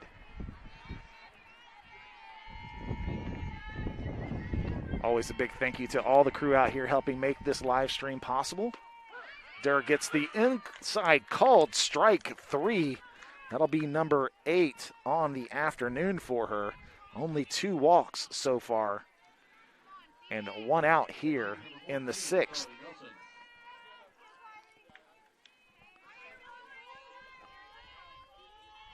And that'll bring up Carly Nelson.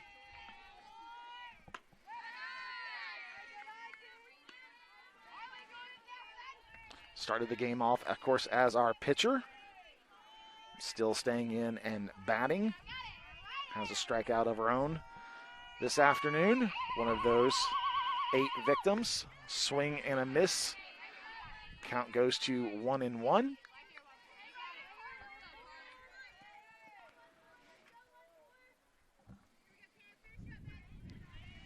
So 1-1 is your count. Off speed in the dirt, 2-1.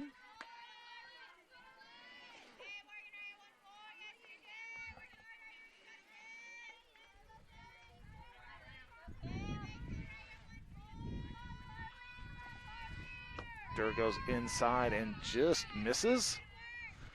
Just misses there, the batter, because that one was well inside. And the count goes to 3-1 to Carly Nelson.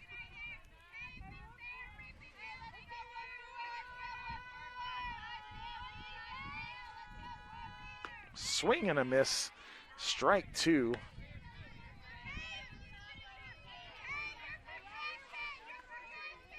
So Durr looking to add a second strikeout this inning. 3-2 count. Low and just misses. And that'll be ball 4 as Carly Nelson goes down to first base. And that'll bring up Emily Cook.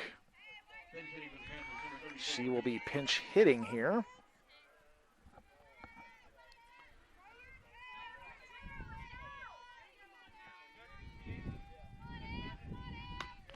Cook lays off the high pitch for ball number 1. So 1 out here with a runner on first. A pinch hitter, Emily Cook, for the Ferrum Panthers, swings and misses, so 1-1 goes the count. So the scoreboard makes it look like it's been easy, but Durr has had to battle on several occasions so far in these 5 innings plus of work. She misses right there, so the count goes to 2-1. Durr liked that one, wants to kind of know where it was. Must have been down just a little bit. So 2-1 the count here. That's a good one. So strike 2 called. So 2-2 is your count. As Emily Cook will choke up and try to find some kind of hole out there in the Wasp defense. Swings and misses. So the second strikeout in the inning for Cam Durr, her 9th on the afternoon. And that'll bring up another pinch hitter. It'll be Skyla Strom for the Ferrum Panthers. So both teams taking this opportunity to get several players into the game. So Skyla Strom will be pinch hitting for Erin Nelson. So Strom will come up with 2 outs and a runner on first.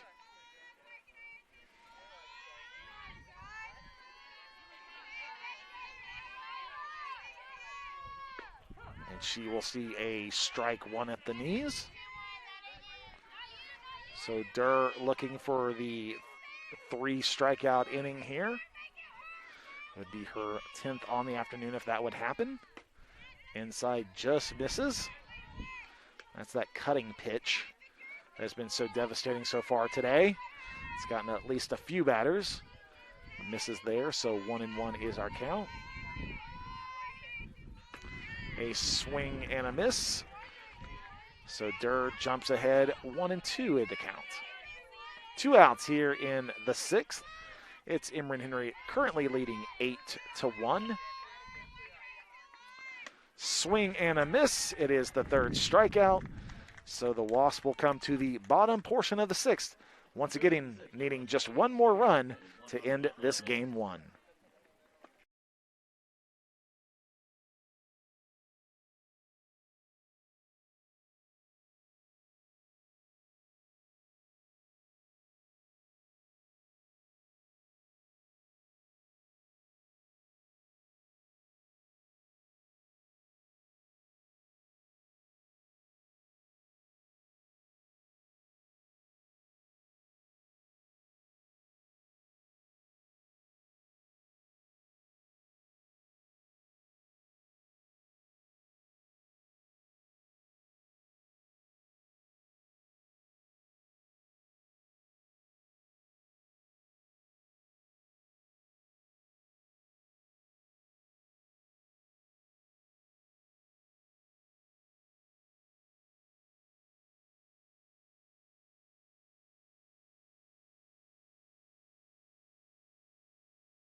So we head to the bottom of the sixth. It'll be the top of the order.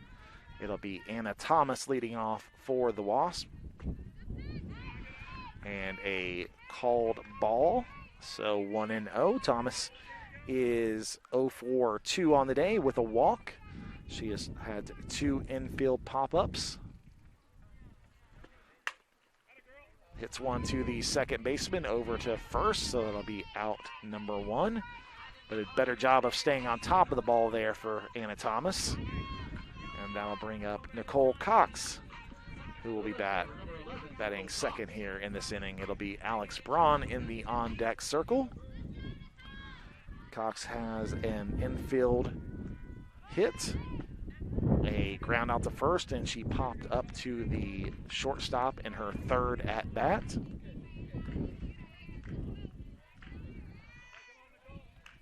So I have her 1 for 3 on the afternoon. Not sure about the official scoring on that first at bat, but I counted it as a hit. She drives that one through there. Is no doubt that's a hit. And that is a classic Nicole Cox at bat as she hits it between the pitcher and the second baseman. And so that will leave a base runner on for Alex Braun.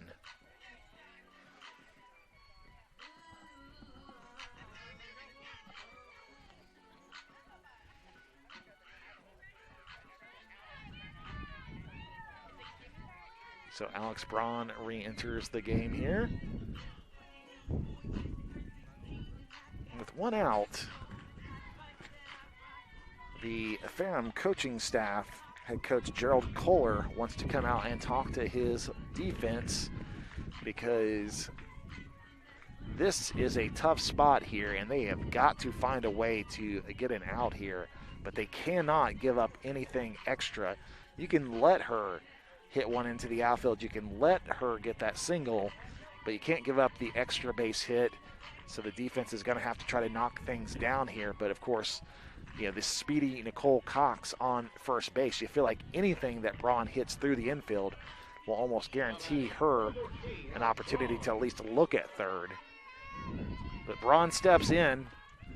She sees that pitch outside, and that's probably part of what Coach Kohler was telling his pitcher, is just to make sure that we miss outside. It's, you know, Braun can take that outside pitch deep, but she can also just line it out there, and that single won't kill you right now. And she misses inside there, and that was, I have to think, a mistake, and Braun just misses it. She fouls it left field.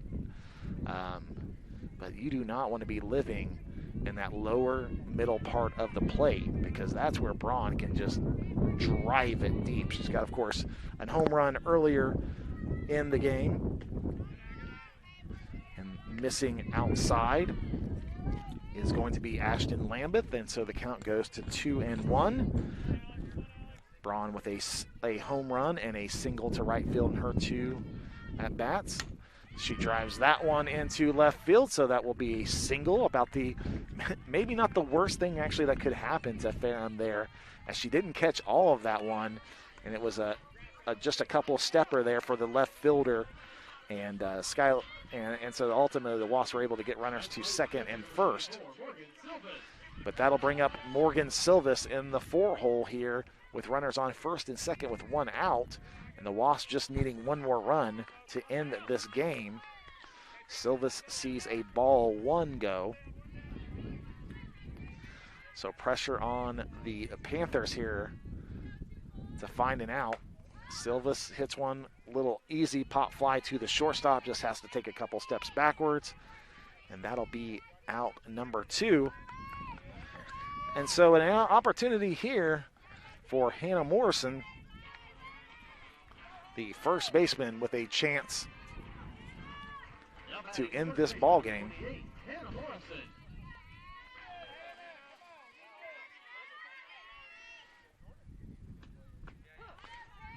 A cutting fastball is a strike 1. So Morrison quickly falls behind 0-1. 2 outs here, runners on first and second. I can't imagine anything on the grass that doesn't score. Nicole Cox, who's standing on second. Inside misses, 1-1. Yeah, it almost would have to be just a blooper over an infielder's head for Cox to not at least take a very serious look at scoring. Coach Forster not afraid to be aggressive on the base pass. That one is hit deep as the center fielder drops back, but there will be room. And so that will be out number 3. So we will head to the 7th inning. It's currently Emory Henry 8, the Ferrum Panthers 1.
Well, didn't know if we would be going the full 7, but of course the Wasps always happy to be playing softball, so they'll finish.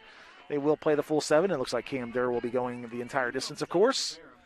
And it'll be number 12, Carrie Hamlet, leading off for the Panthers. Of course, Durr still on the mound. A ball driven to third base. Nice job by Stedman to knock it down. Collision at first, as the ball may have hit the runner and may have hit her head. She seems to be shaken up, but okay over there as she collides with Hannah Morrison on the throw. But a nice job by Allison Stedman to knock that ball down to even give her a chance to make the play. Had to rush the throw a little bit, so it was a bit errant, but everybody seems to be okay. And the Panthers have a runner on first base. So Ariel Ure will come to the plate with a chance to help her team out. 2 strikeouts on the afternoon, but had a single in her last at-bat. She hits it to the shortstop. Hyatt over to Mintz. Mintz over to first, but Ure is safely in, so the Wasps get the force out at second, and that'll be our first out of the inning. So the Wasps just 2 outs away from closing this one out as Brianna Weaver comes to the plate.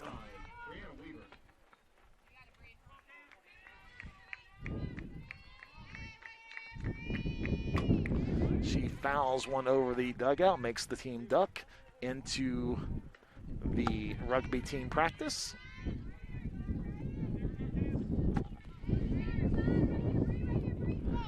So 0-1 the count. There's the tribal call of sorts, but fouled back for strike 2. So still a lot of good spirit in the Ferrum Panther dugout. Despite the fact that they trail 8-1 here in the 7th. Runner on first base, 1 out, 0-2 count. Weaver hits it to left field. And Nicole Cox takes 1 step forward, 1 step back, and that'll be out number 2. And that'll bring up the potential last out of the game, Tori Scott. Number 25, Tori Scott. Scott has 2 hits on the afternoon, an infield single and a single out to left field. And she sees the first pitch go by her for strike number 1.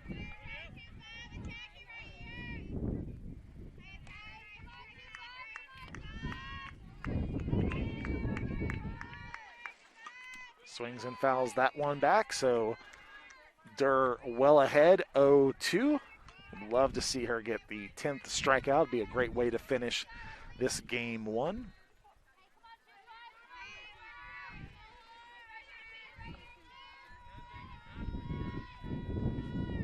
Swing and a miss, and that is the inning and the ball game.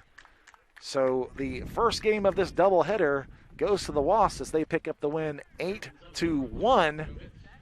So the Wasps will take a small break here before game 2. And we will probably be back here in about 25 minutes. Had to wait on our sports information director, Joe Matthews, to make the official call, but we'll see you in about 25 minutes. We'll be back here around 5:15 for game number 2.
Okay, let's try this again. Well, welcome back to the Emory Henry Softball Complex. I'm Brent Treese, and joining me for Game 2 will be Ty Spires. And on the mound for Emory Henry in Game 2, as you probably expected if you watched many games this year, will be Alex Braun. And it'll be Carrie Hamlet, the shortstop for Ferrum, leading off the game. Pitch number 1 is fouled back to the fence, and we are underway. So it'll be Hamlet, Ure, and Weaver, your top 3 batters for the Ferrum Panthers. If you're just now joining us, Game 1, Emory Henry was victorious 8-1 in 7 innings. Second pitch is fouled back as well. So Braun quickly ahead 0-2.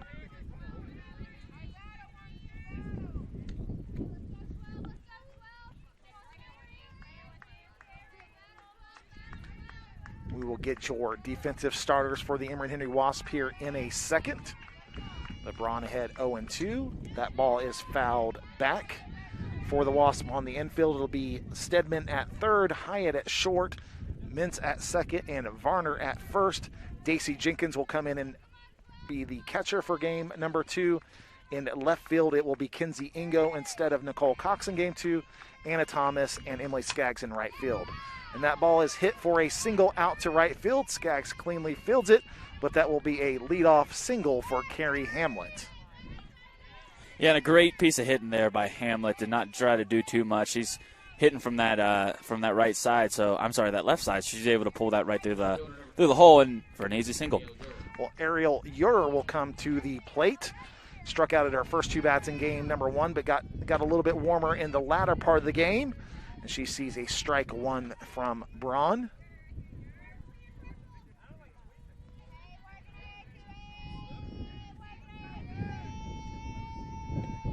Swing and slow roller towards the second base. Mintz has to go over and pitches it over underhand, but out is the call? Yeah, I'm not sure about that call, Brent, but a great effort by Haley. She was going over to second to cover the steal. And is able to come all the way back to field that ball and makes a great flip to first to get the out. You can't see my face under this mask, but the mouth is agape because the Wasp might have been gifted one there, but the umpires are going to come together. The head coach for the Panthers wants to ask the umpire that's over there that made the call on first base a question or two, but very rarely do these obviously ever get overturned, but the out is going to stand. So the runner advances to second, but there is now 1 out, and that's a big difference. 1 out is one of those things where instead of runners on first to second, you now have the 1 out, and you have a chance to still pitch around this. Yeah, I mean, no longer can you just sacrifice someone all the way over to third with less than 2 outs. So that out is definitely huge. So we do have the 1 out. The 1-0 pitch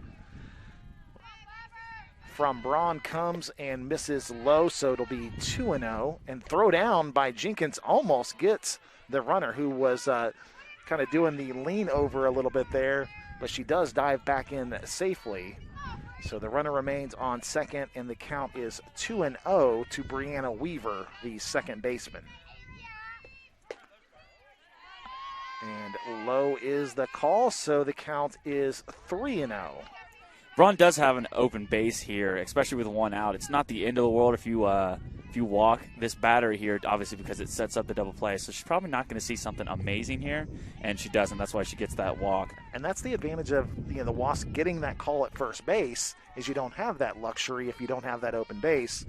So runners return to first and second, and it will be Tori Scott, the catcher, into the box.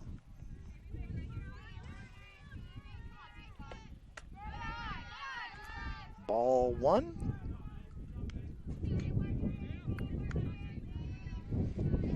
So Scott with a runner in scoring position here with 1 out in the opening inning of this game 2. And Braun hits the corner there. Jenkins throws down again.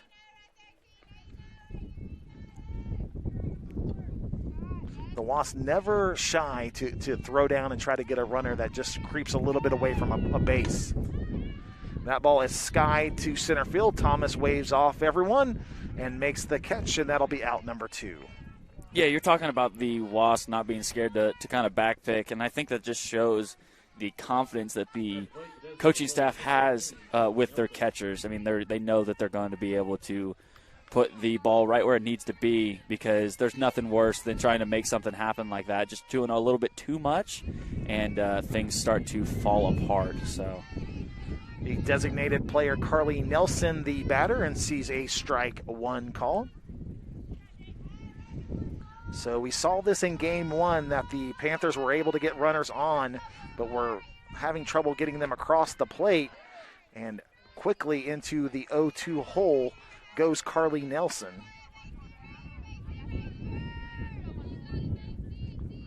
So 2 runners on, 2 strikes, 2 outs. Braun goes high and outside and misses. And Jenkins takes a few steps out there and throws down.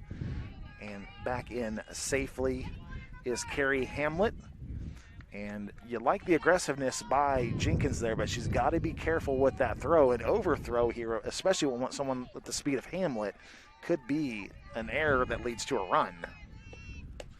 And Braun gets the strikeout, goes up high, and the Wasps escape the inning as the Panthers leave 2 on. And through the first half inning, we remain scoreless.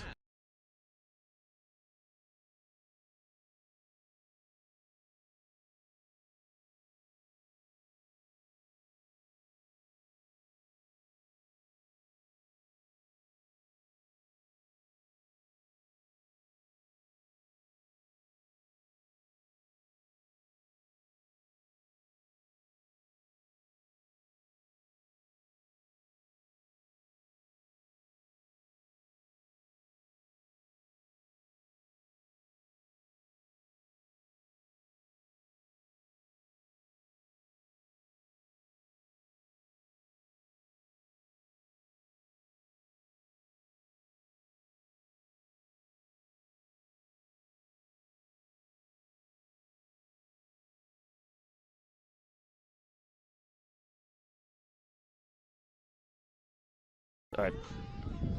So the batting order for the Wasps here in game number 2, it'll be Anna Thomas leading off. Nicole Cox will be the designated player of sorts, as she'll be batting 2. Alex Braun will be the pitcher batting 3rd. Allison Stedman will be followed by Kendall Varner, Kendall Hyatt, Emily Skaggs, Daisy Jenkins, and Haley Mintz for our batting order. On the mound for Ferrum in game number 2 will be Lindsay Sears. So it will be Anna Thomas in the leadoff position for the Emory Henry Wasp. Leading off the bottom of the first for Emory Henry, the center fielder, number 1, Anna Thomas. Thomas made a nice adjustment in game 1 after 2 early pop-ups and started getting more on top of the ball. And she watches the first pitch from Sears and is a called strike. And with your leadoff here, you just want to get people back on base. Obviously, the Wasps with a great performance in the first game, but you want the Panthers to still stay on their heels. So getting people on early and getting people over is going to be a key for the Wasps to not let kind of that dog get woken up by the Ferrum Panthers.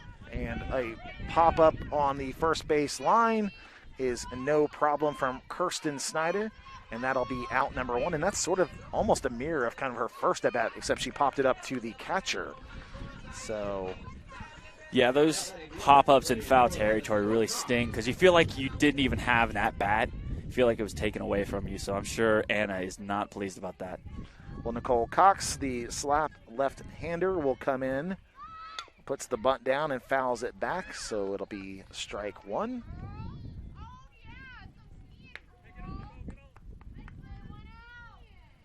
It's always interesting watching, the slappers hit because, it can be a thing of beauty, but they find a lot of different ways to find themselves on base. Yeah, I mean, it's one of those where it doesn't always look pretty, but it gets the job done. She had a little squibbler in that first game that just was a ton of side spin, went right past the pitcher.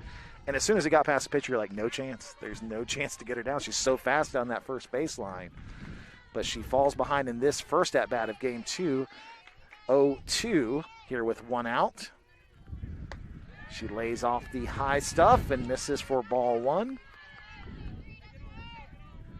I mean, a slapper is meant for a 1-2 count. I mean, they naturally just choke and poke kind of anyways. And yeah, especially you're going to probably see a breaking ball, so you're able to, oh my. Hits a heater right up the middle, but nice job fielding her position by Sears as she makes the play on the mound for out number 2. Well, I was going to say that normally it's a breaking ball that they can put on the ground, but Nicole was thinking something different. Well, pitching here in game 2 is going to be, of course, Alex Braun, who led off the first game with a 2-run home run, and she sees a strike on the first pitch from Lindsay Sears. Braun's hot bat has continued this afternoon. She sees that off-speed pitch and misses just low, so it'll be 1-1.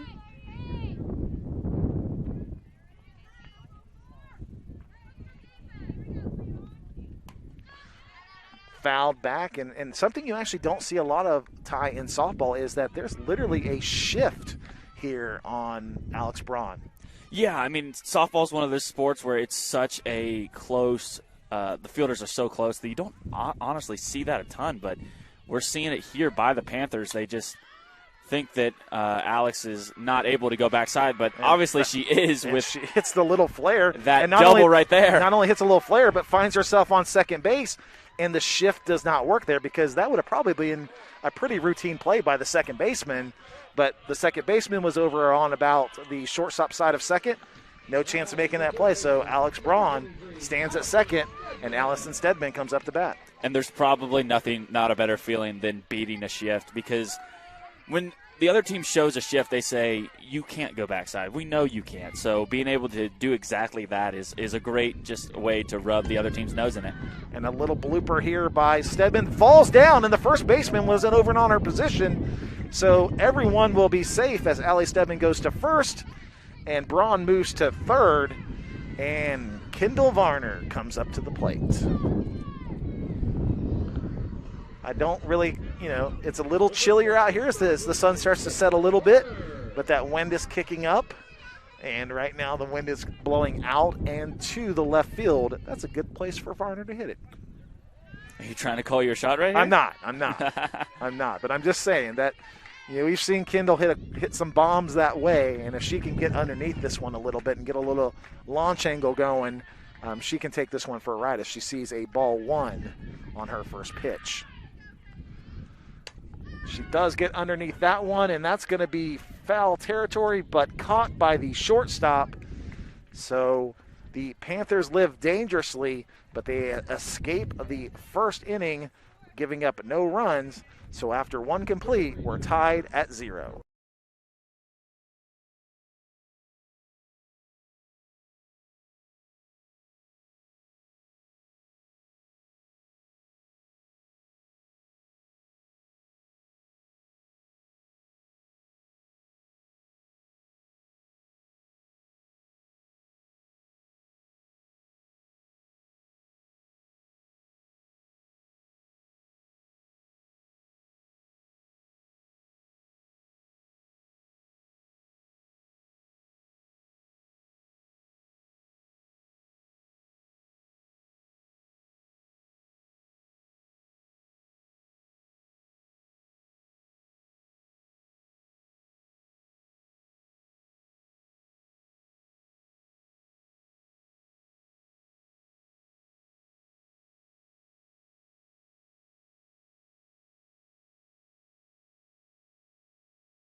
So we are back here for the second inning. Of course, we talk a lot about Alex Braun and her offense, but of course, Braun is tied for first on the team with 8 wins, which is tied for third in the ODAC.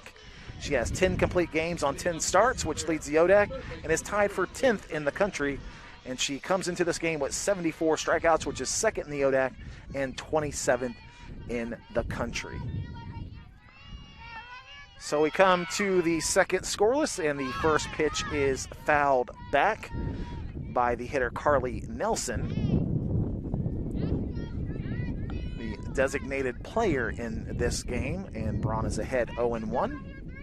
And it's great to see that Alex is able to get up in those leaderboards nationwide, because it's one of those situations where we know she's good, but does the rest of the country know that? So it's great that she's getting to get that recognition. As she should. I mean, ODAC, one of the best leagues in Division III, and Braun has to be near that top of the list for Player of the Year up to this point, as she misses just there, 1-2 the count. Yeah, I mean, she's the complete package. She's doing it at the plate. She's doing it toeing the rubber. You know, she's a leader. I think she's a great candidate. Hitting bombs, leading from the mound. Strikeout there to start the second inning. So one away. And that'll bring up Bailey Cunningham, the third baseman. Left fielder number 16, Skylar Swaney up to bat.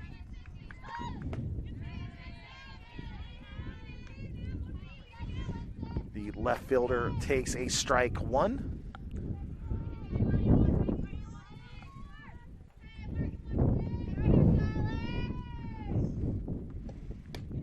Good pitch there by Braun for strike two. That fastball just has a little bit of tail away from those right-handed batters. And Braun does a nice job of painting the corners here. We'll see if she looks back outside again. She goes outside and misses. Kind of laughs at herself because that one wasn't quite close. Yeah, I mean, you're trying to get something that the batters may fish at or throw their hands at, but they can't quite reach. But that was a little too far. She goes high for that pitch and misses. And so the count goes to 2-2.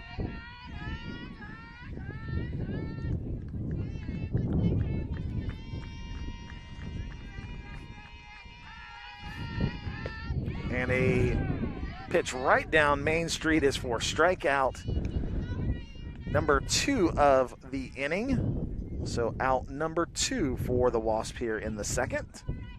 And it'll be Kirsten Snyder, the first baseman, up to bat for the Panthers. She tries to stop her swing and goes through for strike one. One of the worst feelings is when you want to stop your swing and you can't quite do it. It's even worse when you make contact and you're like, oh, now I have to run. Strike two, and a big exhale there from Snyder, as that one was right at the letters and on the outside. So Braun 0-2 here with 2 strikeouts already this inning. A swing and a miss. A perfect 3 strikeout inning. So the Wasp will head to the bottom portion of the second. We're still scoreless.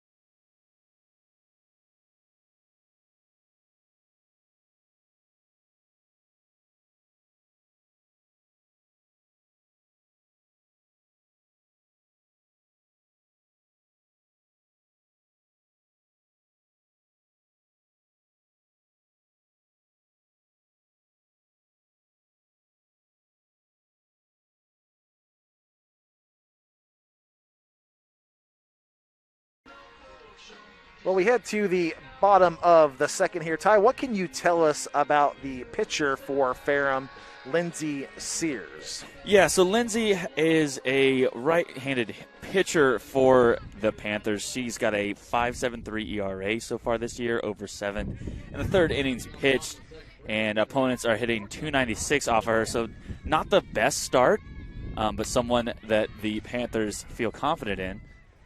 as the batter fouls it down the left side. That is for the Wasps, the shortstop, Kendall Hyatt. And Hyatt kind of chopped one and missed the left field chalk by about 2 feet. So a long strike.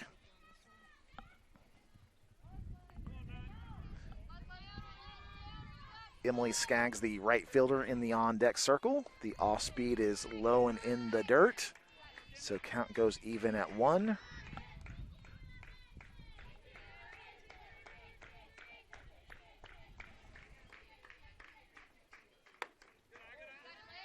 Wide and outside, 2-1.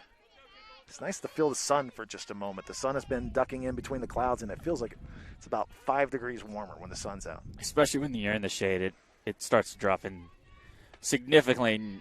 I was shooting the first base line that first game, and it was tough to keep the camera steady because I was shivering. 2-2 on the swing and miss there. High will take us to a full count. Of course, plenty of sunshine and light for this game, too. Foul back and missed, and the pitcher fell down as well. Hopefully she's okay. Sometimes just how you land that plant foot can cause you to slip there, but everything seems to be okay.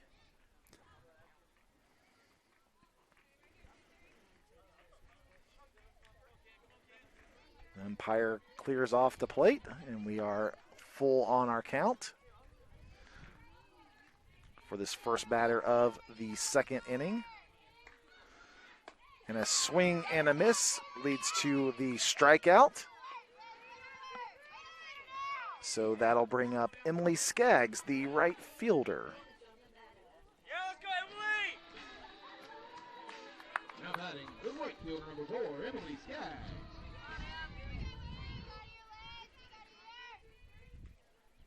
Skaggs flies it up the middle. Coming in is the center fielder, Ariel Ure, and she makes the play. And 1 pitch, and that's out number 2. So that'll bring up the catcher, Daisy Jenkins. At the plate, the catcher, number 20, Daisy Jenkins. So the Wasp offense a little slow here in game 2, but Jenkins looking to get something started. Haley Mintz, the second baseman, is in the on-deck circle. A very good first game, so you'd love to see Daisy find a way on base and see if the hot bat can continue for Mintz. A called strike on the outside makes it 1-1.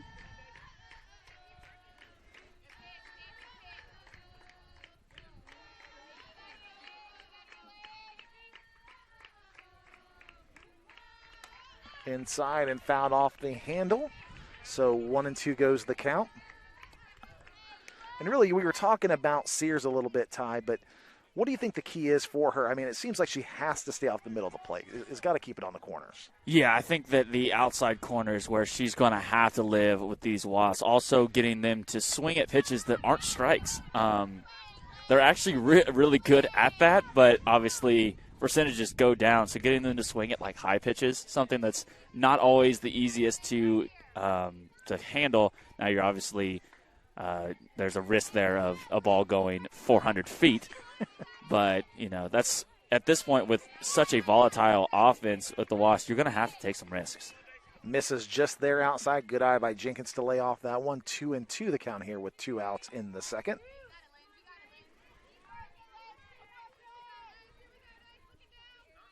And that one hit down the left field line. That's going to be fair. Jenkins rounds first base. She will stay there, and so she gets a single with 2 outs here in the second. Yeah, and that ball just squeaked inside the third base, the third base. So a great piece of hitting by her, especially with 2 strikes. And that was that off-speed pitch, and we saw Haley Mintz do that in game 1. Really had to stay back and wait on it, and Jenkins did that and just got just enough of it to keep it fair. So she is on base, and Haley Mintz will come to the plate. 2 outs here in the second. will be back around to the top of the order after Mintz. And Mintz sees the inside pitch, just misses, so that'll be ball one. And it's good to see Mintz seeming to gain some confidence at the plate here. Yeah, Haley's been someone who does all the intangibles. It just doesn't show on the stat sheet. She's been the best wasp this year of sacrifice flying, sacrifice bunting, moving people over, hitting behind people. She's been a great situational hitter that's really been a team first type of player, but it doesn't always show on the stat sheet. So it's awesome for her to finally be getting those numbers to start to climb. The one stat that does shine is 7 stolen bases, had 6 coming into today, 1 in game 1. She's looking at a 2-1 count here with 2 outs in the second, runner on first. She hits it down the left field line. That's going to be fair, and that will be a single as Jenkins advances to second. Mintz will be on first, and it'll be Anna Thomas, the batter for the Wasp. And another hit that was inches away from foul. These right-handed hitters for the Wasp hitting those off speeds just fair, but able to drop them in for singles. So Anna Thomas will come with a runner on second and first. She'll see a first pitch strike.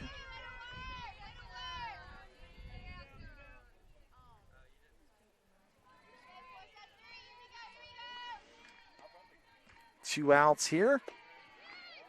And that pitch is called a ball.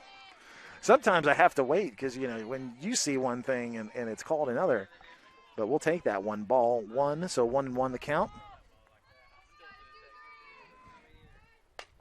And once again, Thomas pops it up to the infield, and that'll be out number 3.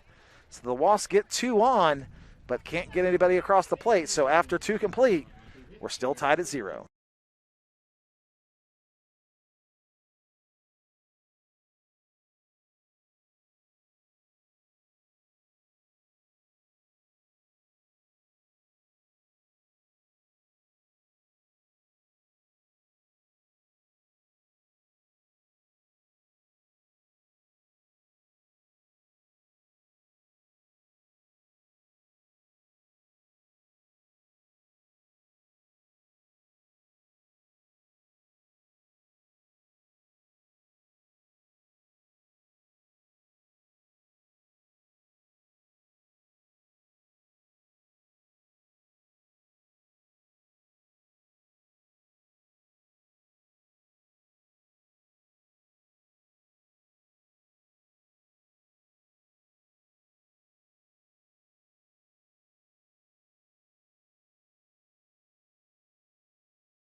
Well, we are back at the Emory Henry Softball Complex, where after 2, we are still tied up at 0. So the Ferrum Panthers will come up here in the third. It'll be the right fielder, Aaron Nelson, leading off this inning for the Panthers. Nelson swings at the first and fouls it back.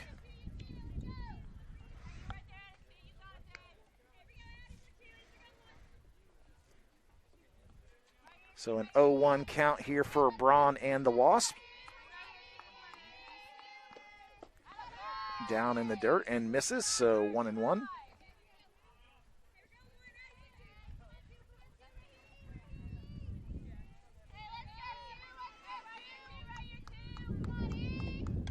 fouled back for another strike, so 1-2 goes the count. It just seems to be that rise ball when it's kind of coming up. They realize it's a ball, but it's almost too late to do anything with your swing. Yeah, it's a perfect because it comes right out of the same arm slot as her fastball. So when that thing just rises up and they don't have a prayer because their hands are not high enough, that you almost just know that you're going to have a strike there before it's even called. Foul ball is about as good as you can do as she fouls one back there as well. So the count remains 1-2 to the batter, Erin Nelson. That ball is fouled back again.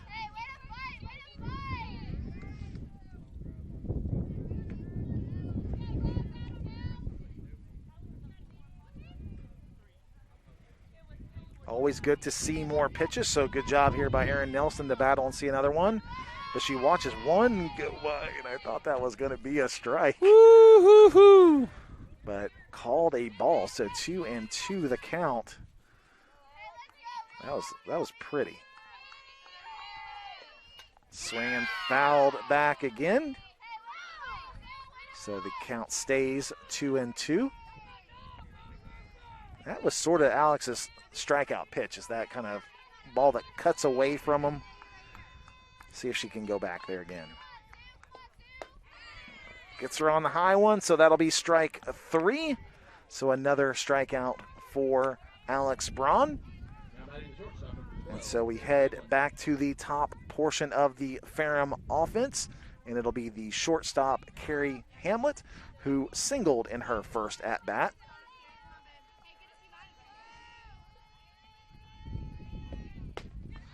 She attempts to slap and swing and misses for strike 1. Carrie, definitely a speedster, leads the team in stolen bases. So someone that, if she can get the ball down on this slap, she's got a shot at first. She also has a hole in the bottom of her pants, which always makes me assume that she gets on base a lot. So she hits a strong one to Haley Mintz at second and will be thrown out at first. So 2 quick outs for the Wasp here in the third. And that'll bring up the center fielder, Ariel Ure, who grounded out in her first at-bat. As we've mentioned a few times so far on the broadcast, the reigning ODAC Offensive Player of the Week. The Wasps have done a good job shutting her down here in both games so far, as Ure sees a first pitch strike.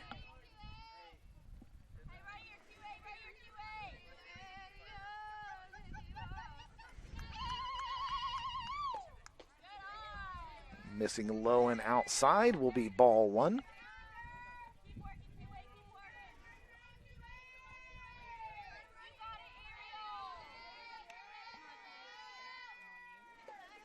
A swing and a miss by Ure there, so the count goes 1-2.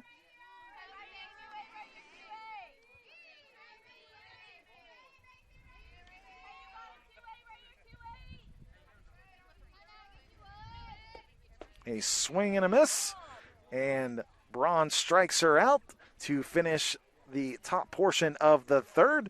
So the Wasps will head to the bottom, hoping to get on the scoreboard. We're currently tied at 0.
So leading off here in the bottom of the third for the Wasps will be Nicole Cox with Alex Braun and Allie Stedman scheduled to be up. And Ty, it's a different thing when you're going through the second time in a lineup. Yeah, that first time through seeing a pitcher is just completely different. You're asking your leadoff pitcher to just see as many pitches as possible just to figure out kind of what she's got. And then obviously players come back in and kind of be like, okay, this is what she's doing here, this is what she's doing here. But once you've seen a pitcher before and you can come back to the batter's box with kind of a game plan, things can be completely different. Cox fouls the first pitch back. The second pitch, a slow dribbler to the pitcher and thrown out over at first. The second time that Cox has hit it right up the middle to Sears, and both have resulted in outs. So that'll bring up Alex Braun, who, and we mentioned in the first at-bat, we saw the shift, not the second time. No, I think the Panthers learned their lesson. So a standard kind of formation here for the Ferrum defense as Braun sees a strike one. Ball outside and high.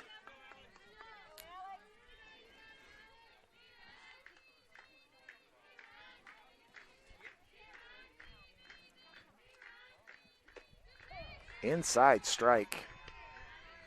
We've talked about him before. That's not your pitch, Alex Braun.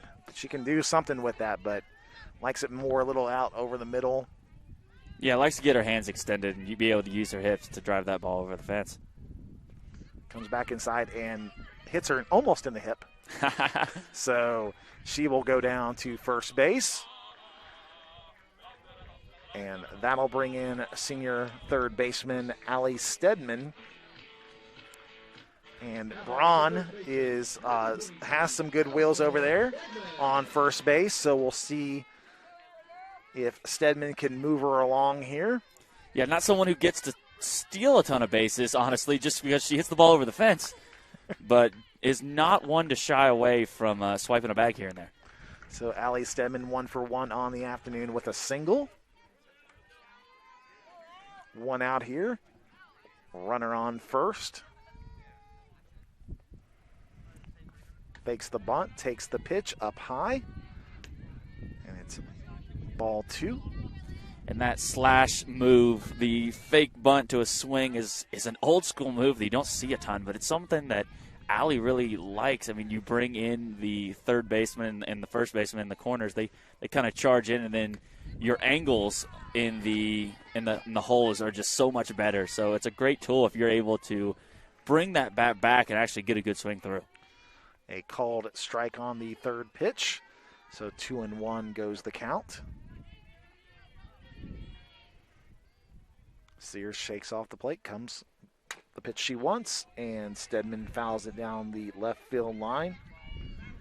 Something that'll drive coaches nuts is when someone does show bunt and acts like they want to bunt, let them bunt it. They're trying to give you the outs. Yeah, I mean, definitely the easiest thing there is just throw me a strike so they can put the ball down. We can throw it to first and but get that's an out. maybe what Stedman wants when she pulls back. She says, throw me that easy strike. So 2-2 the count here with one out. Outside just misses, despite a nice job by the catcher to try to frame that one up. That's Tori Scott, so the count goes full. It does matter how you frame it, Sometimes it does help. Oh, you can definitely steal a few pitches here and there.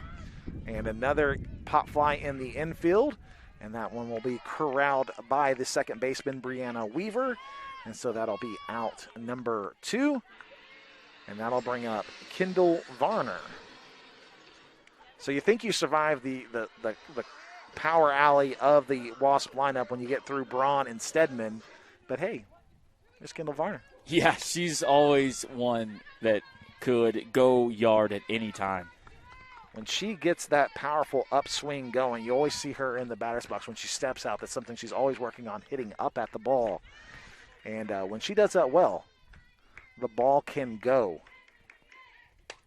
And she does it well, but a little mistimed there as she hits it out of play down the left field line.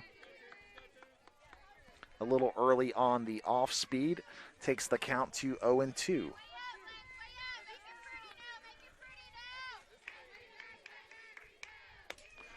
High is the pitch. And so 1-2 goes the count.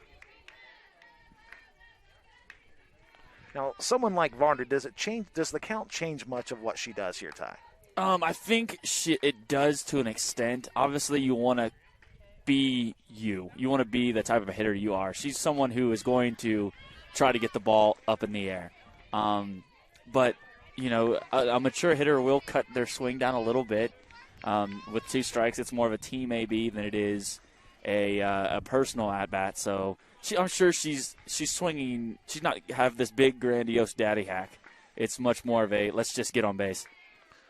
A swing, and I think she fouled it off her own shoulder there. But she seems to be okay. Grandiose daddy hack. If you had the 3rd inning for fun words that Ty Spires would say in this game, congratulations. So the Ferrum coach comes out here to have a question, wondering, making sure that was a foul pitch.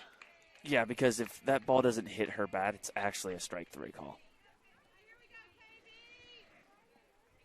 But you could tell by her reaction that the ball hit her just below the right shoulder, excuse me. And the umpires will come together.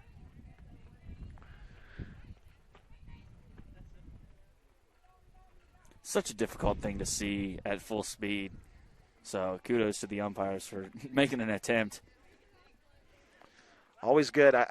Once again, very rarely do these calls ever get overturned, but always good at least that they are checking and making sure. And it looks like the umpire is actually going to call both coaches together.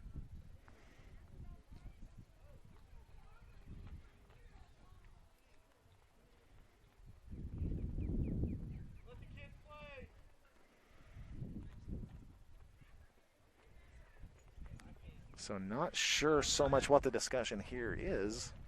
I wish I had more for you. And they're going to actually call her out.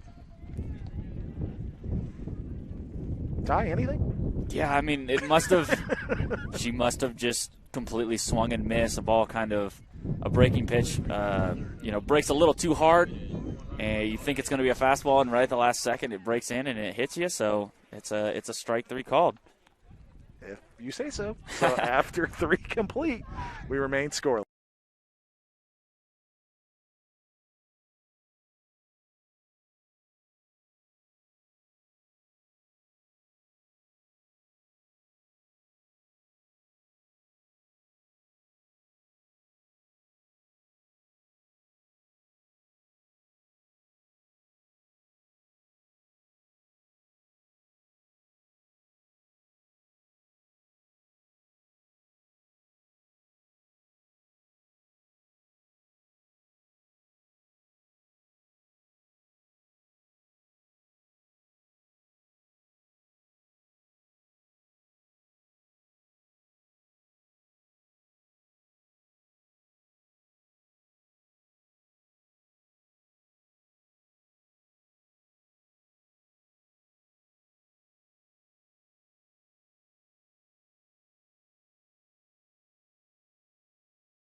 All right.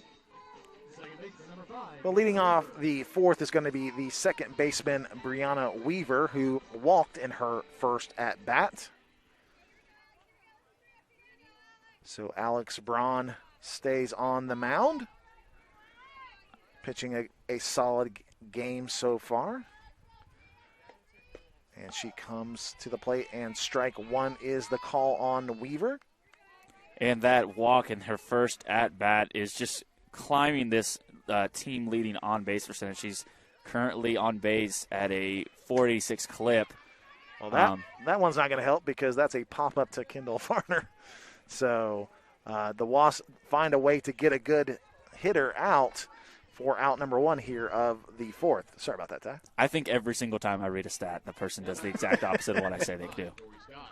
It'll be the catcher, Tori Scott, who flew out to center field in her first at-bat.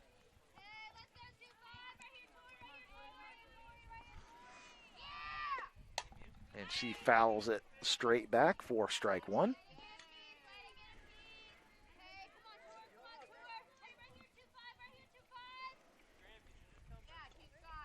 So a defensive battle here in game two as both teams remain scoreless. That one is driven out to left field. Ingo drifts back and makes the play on the warning track. So a nice piece of hitting there, but Ingo drifts back and makes the catch. And not something you see very often from a freshman, someone who has enough awareness to understand where that wall is and not be afraid of the wall. It just understanding how many steps it takes from the start of the warning track to get to the wall. You know, sometimes it's 1-2 boom, maybe it's 1 boom, but knowing that as an outfielder is just shows maturity. A good play out there for out number 2 because that could have been extra bases, but instead it is the second out of the inning, and it is the designated player Carly Nelson that's now up to bat for the Panthers. That ball is fouled over the visiting dugout, so the count goes to 1-1. And it's not cold out here, but you know, with the wind, those ones on the hands, that can't feel good. No, those are when you get those bees in your hands, everything's tingling, and you can't feel them for the next at-bat and a half. And Nelson calls for timeout. Braun chuckles. I always love Alex Braun's approach to the game. Just really, you know, a super competitive person, but seems to really, you know, have some fun out there. Yeah, I think that's one of the most important things that can happen at a softball game. And I think it's something that it seems that Coach Forrester really emphasizes. You come to practice and they're playing music, they're having fun, doing things that, you know, build their team camaraderie. So I think that's something that not only does Alex do, but the whole team does as well. Pitch on the outside just misses. Of course, you know, lots of good culture on this team. It's something that you find across a lot of the teams here at Emory Henry. But Coach Forrester and the softball team is one of the best at it. They really have built this culture. It's being a culture that's leading to a lot of winning, as that one is fouled straight back as well. But you always see them around on even non-practice times, non-game days. You see them doing things like an Easter egg hunt and things like that. I'm always getting emails from Tommy about things that are going on with the team, and he seems to find creative ways to keep building the bonds on this ball club. That one is flared over the shortstop, and that's going to fall in front of Kinsey Ingo, so that'll be a 2-out single for Carly Nelson. And that'll bring up Bailey Cunningham, the third baseman, struck out in her first at-bat.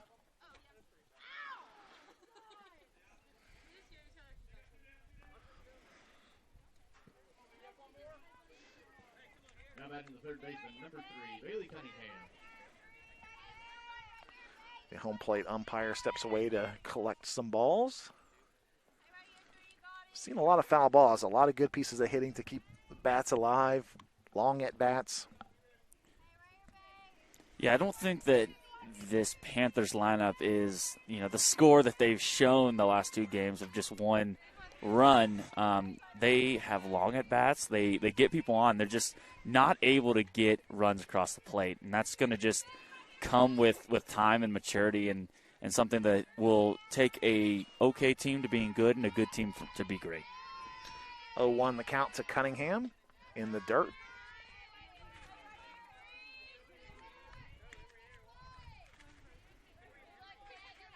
It sort of feels like that the scoring's about to happen, though. It just feels like we're in that middle part of the game. Like we mentioned earlier, we're seeing the pitchers a second, maybe even a third time around here in a moment. So you feel like somebody's going to get on the board shortly as Braun comes for strike number 2. So Cunningham will be playing defensive here, struck out in her first at-bat, trying to avoid it here in this second in the fourth. Swings and flies it deep into left field. That ball is drifting, but Ingo will get over into foul territory. She'll make the catch, and the Wasps end the top of the fourth. We remain scoreless. We'll be back.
It'll be the shortstop, Kendall Hyatt, leading off for the Wasps here in the bottom portion of the fourth. Hyatt is 0 for 1 on the afternoon here in game 2. It'll be Emily Skaggs, followed by Daisy Jenkins here in the fourth. Sears steal the pitcher for Ferrum, misses high for ball 1. So Lindsay Sears doing a nice job here through 3 innings of keeping the Wasps off the board, as that one is fouled just out of play over the visiting dugout. And it kind of feels right now like the Panthers just got to keep finding ways to get the Wasps out and then try to get a run on there and then hold on. Yeah, a lot of these at-bats of the Wasps getting out, it's more than them getting themselves out as opposed to the other way around. As Hyatt, very, very smart piece of hitting right there, kind of slap bunts it between the pitcher and the first baseman, and the first baseman came up, the second baseman wasn't able to get over there to cover. So a great piece of hitting to find their way on base by Kendall Hyatt. Yeah, that push bunt is so difficult because the way that you have to do that is you have to give it enough force that it can get past the pitcher, but not enough that the first baseman can field it. So a perfect bunt in a perfect spot. And enough to not also throw down the first, and safe is the call as Hyatt gets back in there safely as the second baseman drifted over to cover the base. And the other thing about that push bunt you're talking about, you also have to be careful not to get underneath it and just pop it straight up as well. Yeah, there's a lot of bodies in that one area that could get under that ball if you get it in the air. So a picture-perfect bunt by Kendall Hyatt. Skaggs, she bunts it over to first base, but too high, and it is caught by the first baseman, so that'll be out number 1. And that was sort of also a little bit of a push bunt and got underneath it just a little. Yeah, when you have a runner on first, that push bunt becomes a sacrifice where we need that bunt down to get our runner over to get us in scoring position. So 1 out here in the bottom portion of the fourth, and Daisy Jenkins will come up to play.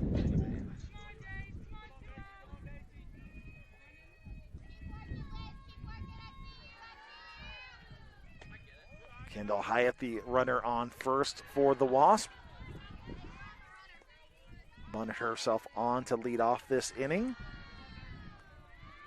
Skaggs followed her, trying to do the same, but popped out.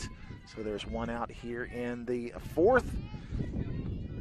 Inside, and that looks like it hit Jenkins, and so she will head to first. And that'll bring up Haley Mintz. Mintz hit the ball well in the first inning with a single to left field. And you got to believe with the speed of Hyatt on second base that a hit just as similar to that could lead into another run. And we'll see a pinch runner come in for Daisy. And it looks like it's... That'll be Kenzie Ingo. She's the flex, so she's able to run for Daisy. The way that Coach Forster kind of writes up the lineup is able to kind of have who he wants to run for who. So Ingo will come in and run. You wonder if some of the coaches look at this and they're like, I should try that. Yeah, definitely. It's it almost feels like you need a degree to read it and kind of figure out, all right, who's playing where, especially when we're doing our graphics before the game. Yeah. But, yeah, definitely one that a kind of a loophole that Coach Forster has figured out and gives him a lot more just kind of lets him use exactly who he wants in certain situations. It leads to a lot of questions as we prepare to start these broadcasts to the question of, are you sure? Wait, who's playing left? It does become quite the comedy skit, but it is a loophole, as you mentioned, and we take advantage of it. So Haley Mintz will come in to the box with 1 out, 2 runners on, and a strike 1 pitch from Sears. So this is the hold-on moment so far in this game for Ferrum, as they would love to find a way to get out of here. And that ball is lined to the shortstop, and that's how you get out of it with the double play by the great shortstop play from Carrie Hamlet. Tags second base as Hyatt was taking off on the hard hit ball, and that will end our fourth inning where we remain scoreless.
Well, we are back in the 5th inning where we are scoreless. Not necessarily where I thought we would be as we head to the 5th inning, but both teams doing a good job of staying off a few opportunities where runs could have gotten in, and Ferrum just escapes the bottom portion of that 4th with the double play. So here we are, and we are scoreless. Braun comes to the plate, catches a strike 1. And it'll be Skylar Swaney, the left fielder, to lead off the inning for the Ferrum Panthers. Be followed by Kirsten Snyder and Aaron Nelson. That ball is going to be popped up. Easy play for Haley Mintz at second. So out number 1.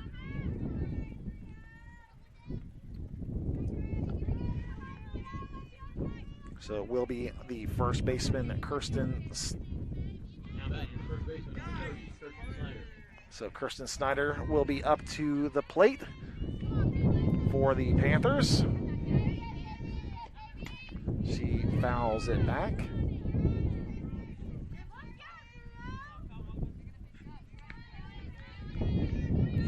Wind picking up here a little bit. Going a little bit more out to left. Outside, ball 1.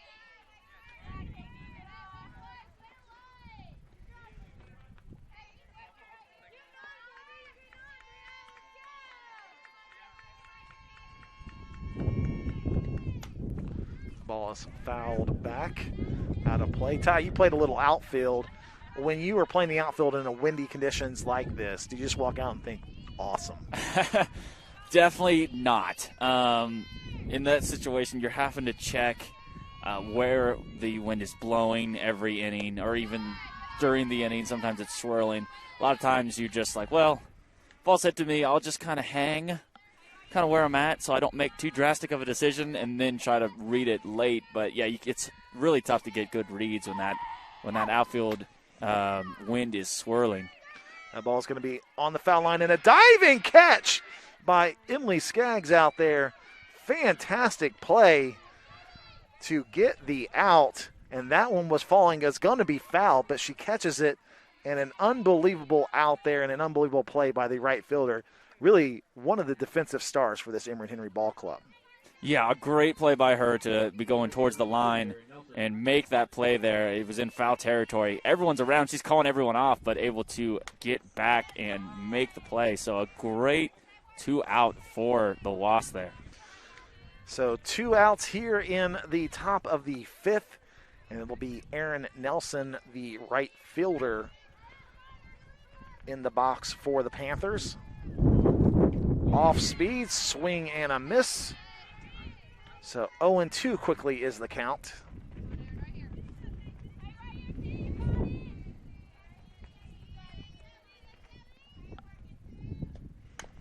Ball's chopped foul.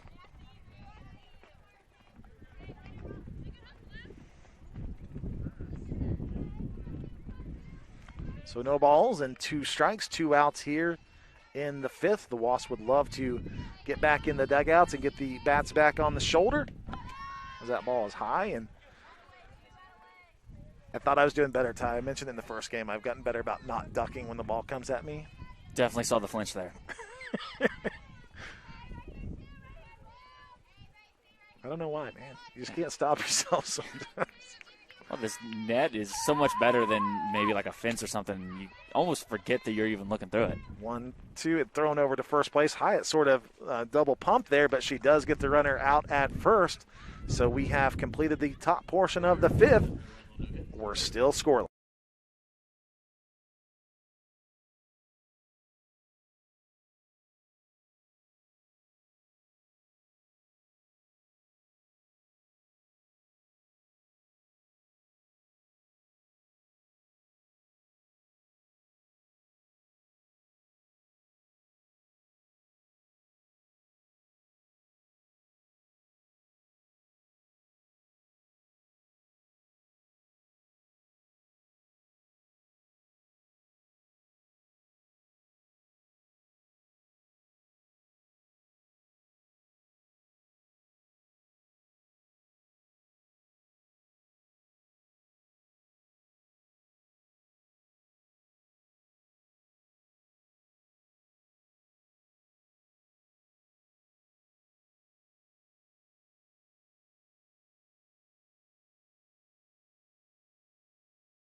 Here's what mouse. Well, heading in here to the bottom of the fifth, it'll be Anna Thomas, Nicole Cox, and then Alex Braun for the Wasps. So the top of the lineup here, a great opportunity maybe to finally get on the board. Yeah, the Wasps are seeing the pitcher, Lindsey Sears, for the third time. This is definitely the moment that they need to get the bats going. Love to see a good swing here by Anna Thomas. Has popped out in her 2 previous at-bats. And she takes that pitch to go even at 1-1.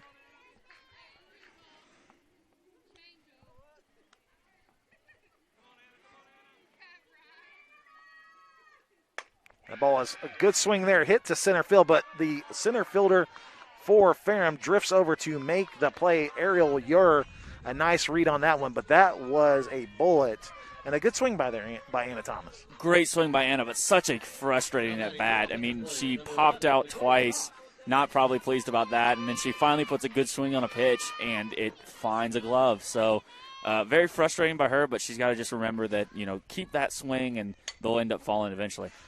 Well, Cox steps in, hits it over to the shortstop, trying to squeeze her way on, but is thrown out.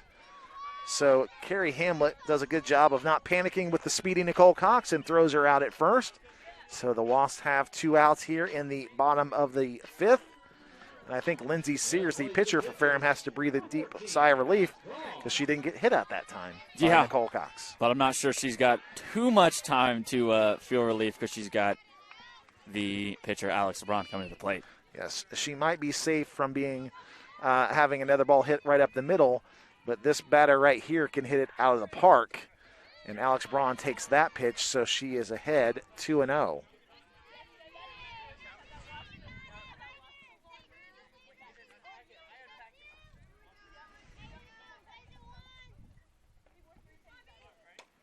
Braun hits it to the shortstop, over to first, and the Panthers have to be happy about that as they escape the fifth, giving up no runs, so we remain scoreless heading to the sixth.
Well, back at the Emory Henry Softball Complex, top of the sixth. And Ty, we were just talking a little bit during the break.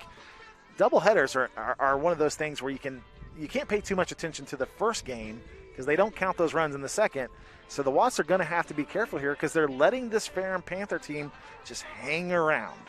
Yeah, it's very easy and something that happens often in doubleheaders where the team that won big kind of comes out flat and the team that lost big comes out with some fire. So the Wasps definitely need to kind of wake up and not overlook the Ferrum. It's not a foregone conclusion that they're going to sweep and win game 2. So they're going to have to start putting together better at-bats. I mean, obviously, Alex Braun is pitching a gem in the circle, but she needs some help. You got to have a run, and so for right now, we haven't seen one from any team in this game 2 as Braun gets ahead quickly in this at-bat, 0-2.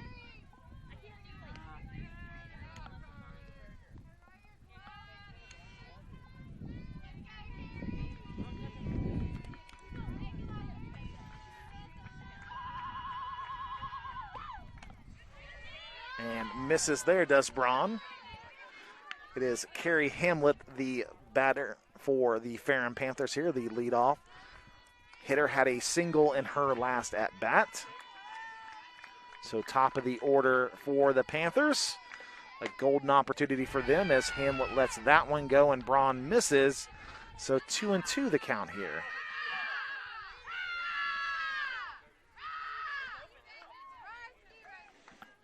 So you're seeing a little bit of life here with the Panthers as they get deeper into this game and still remain scoreless. As that ball's hit up the middle and Braun knocks it down, throws over to first, and the Wasps get the leadoff out. Great play by Braun there not to kind of panic when she doesn't field the ball cleanly at first, especially with Hamlet, someone who has so much speed. So great of her to just stay composed, make a good throw to first and get the out. Yeah, both Wasp pitchers that we see most of the time, Durr and Braun, both do a good job of fielding their position. And Braun shows it there and doesn't panic and gets the first out. So it'll be Ariel Ure, the batter here for the Panthers. Grounded out in her first at bat, struck out in her second.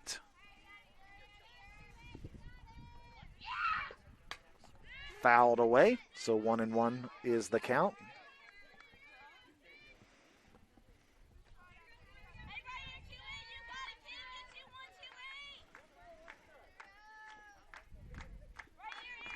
One ball, one strike to Ariel Ure.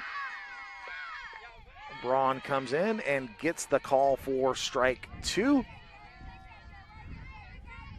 So 1 ball, 2 strikes.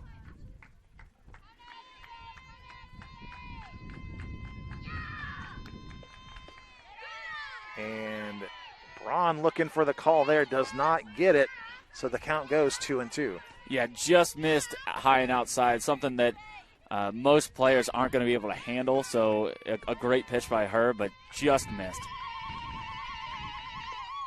And that ball is going to be hit between the first and second baseman. A dive in Haley Mintz can't quite get there. So Ariel Ure finds her way on to base with 1 out here in the 6th. And every inning that they hold the Wasps scoreless just continues to give this Panther team the belief that they could come in here and steal a win from this number 17 team in the country in the Emory Henry Wasps. Brianna Weaver, the second baseman, will be up to bat. Walked in her first plate appearance and popped out in her second. She sees a strike 1 call on the first pitch. Maybe I should talk about how well she gets on base, so maybe she won't get on. Nope, the reverse psychology doesn't work. I just need to keep my mouth shut. Leave the predicting up to me, big guy. And they're going to actually call the runner out, leaving early. So, you know what? I'm going to give you that. I'll take that one. So we trade the single for an out as the runner left early from first base, and that'll be out number 2. So Coach Forrester actually comes and talks to the umpire. I think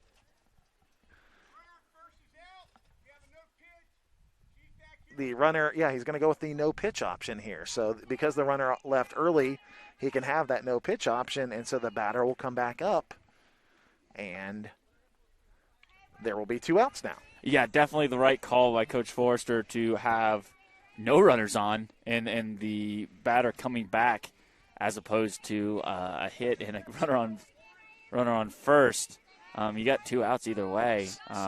So with the no pitch, it'll be 0-1, and nobody seemed to be reacting to that. And a nice job by Coach Forrester to know the rules and call for that, and the Wasps benefit because now no runners on. Misses high, and 1-1 is the count. So Brianna Weaver comes back up. Now is at 1-1 with 2 outs. Fouls it back, so 1-2 the count. I saw you flinch. I tried to play it off. There's not a camera on me, right? Oh, well, I had the people need to know when Brent thinks the ball's going to hit him in the face. I'm going to turn on you. Every misstep you take in your delivery of your commentary, I'm coming at you. That ball is hit to the fence, and Weaver slows up and stays at first. Looks like she thought about heading for 2, but she ends up on first base where she thought she was going to be before. So I don't know what you do with that, but there's 2 outs and a runner on first. Yeah, she probably saw that the Panthers are not a team. Obviously, they've been getting people on base, but in a situation where it's a 0-0 game, base runners are so crucial. So trying not to make that final out at second. And it looks like there's going to be a pinch runner here. Yeah, there will be a pinch runner coming in for Weaver, and it's going to be Michaela Miller.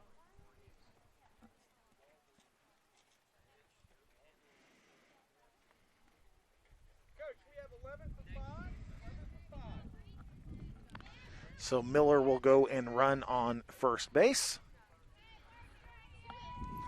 Miller seems to be the go-to pinch runner for Ferrum, as she has 21 games played, but 0 games started and only 2 at-bats. So definitely someone that the Panthers love to use in the base paths. You Sherlock Holmes that one, buddy. Way to go. Way to read through those stats. That's what they pay me the big bucks for. Ball 1 to the catcher, Tori Scott. She drives it to center field. Drifting over to her right is Anna Thomas. She makes the play, and the Wasps let a runner on, but don't let a run cross the plate, so we're still scoreless heading into the bottom of the 6th.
Well, leading off the bottom of the 6th is going to be the third baseman, Allison Stedman.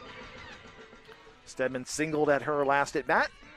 They'll be followed by Kendall Varner and Kendall Hyatt here in the bottom portion of the 6th. And Stedman sees the first pitch high for ball 1.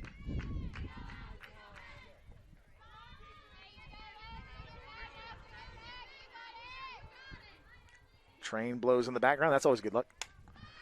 Popped up, though. Shortstop drifts over, and that'll be out number 1.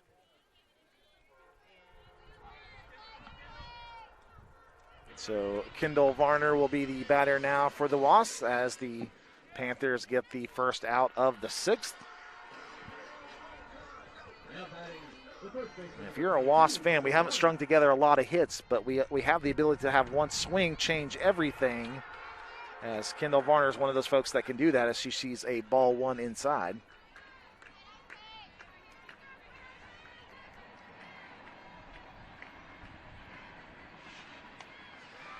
Sears misses outside for ball 2.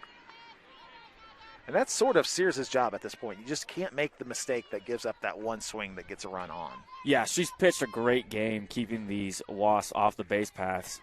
But, she has to know that one mistake can completely change this game. So a lot of pressure on a pitcher. That ball is fouled back, so 2 balls, 1 strike. And she's trying to keep the Wasp hitters off balance by moving it inside, outside, changing speeds, every trick she knows probably. But she's fallen behind 3-1 to Kendall Varner. So have to be really careful here. And Varner just misses that one as it's popped up to the shortstop. But that looked like the kind of pitch that Kendall Varner likes to hit. But she just misses it, and that'll be out number 2. Yeah, Varner definitely kicking herself there because that was her shot to make a big impact during this game.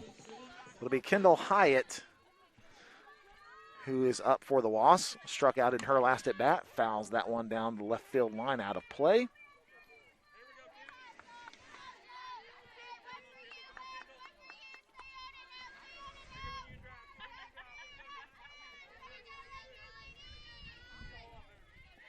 Oh, the count to Hyatt.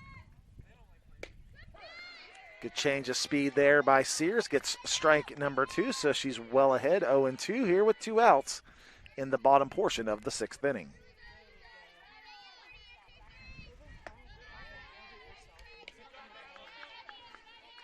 Misses high there for ball 1.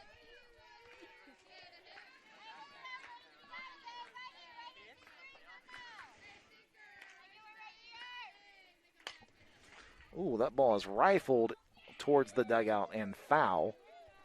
Both coaches, one for Ferrum and of course Coach Forrester down there on third base. Safe as that one bounces between them. 1-2 the count here to Hyatt.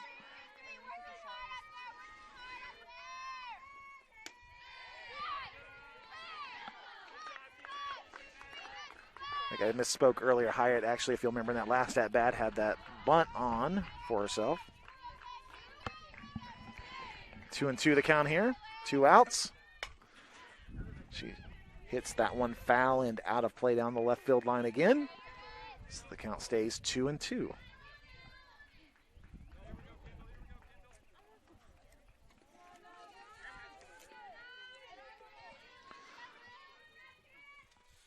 Off speed.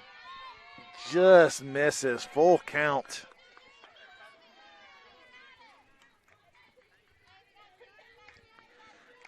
And the pitcher, Lindsey Sears, there wanted to see that one called, but called a ball. She misses high, and so she allows the speedy Hyatt to go down to first base, and we'll have a pinch hitter. Desi Norris will come into the game and pinch hit for Emily Skaggs.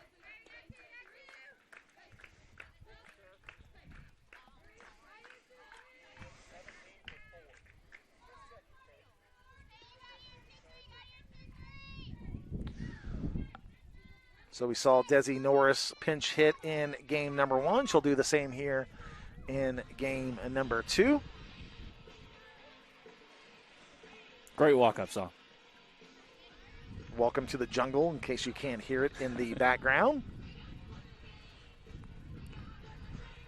This song came out well before any of these student athletes were born. Guitar Hero, man. My prime, I though. got everybody. I got everyone listening to the 80s.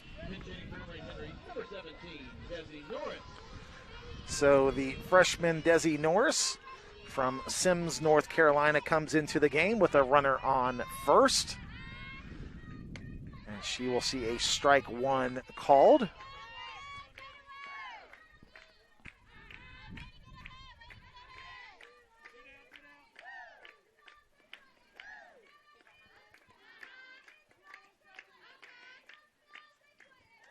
And that ball is lined out to center field, but the play is made by Ariel Ure as she got a good jump on that ball as that was drifting towards the gap. But the Ferrum Panthers get out of the inning without letting a run cross, and so we head to the 7th, tied up at 0.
Well, to the 7th we head. It'll be Carly Nelson, the junior, leading off for the Ferrum Panthers. And let's all take a deep breath. Didn't think we would come into the 7th scoreless here. So Emory Henry is going to have to find a way to manufacture a win. As Nelson's first swing is a miss. And so Braun is ahead 0-1.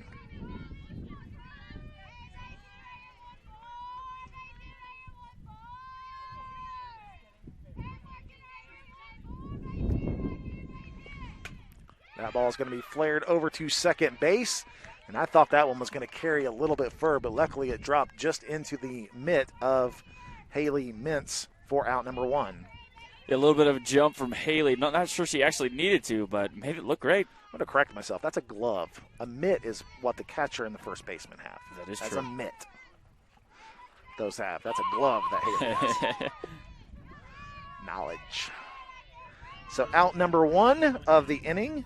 And that'll bring up Bailey Cunningham, the junior, looking to find her way on base to give her team a chance to get a run here in the 7th. Fouls it back.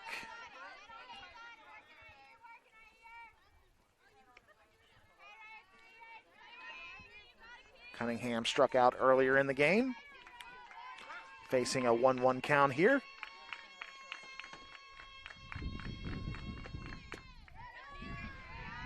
And I don't know who has to cut the video highlights here for game 2, but all they need to do is wait for the end of this game because that's where this highlight's going to come from. As this game is scoreless, 2-1 the count to Cunningham with 1 out already. She fouls that one back. On a plus side, the clouds have cleared up a little bit, although a little chilly with the wind. 2-2 your count.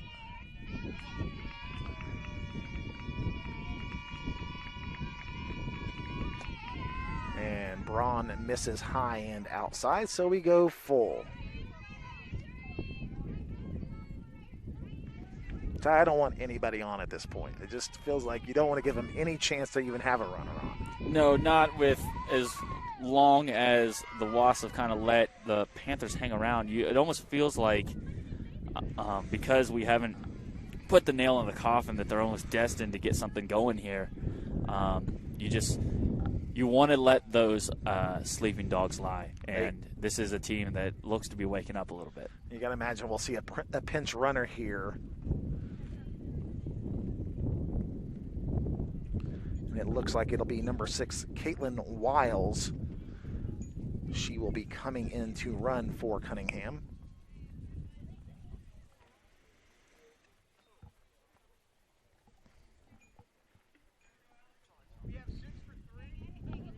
And that will be the case. Caitlin Wiles will come in and pinch run over on first after Bailey Cunningham takes the free pass.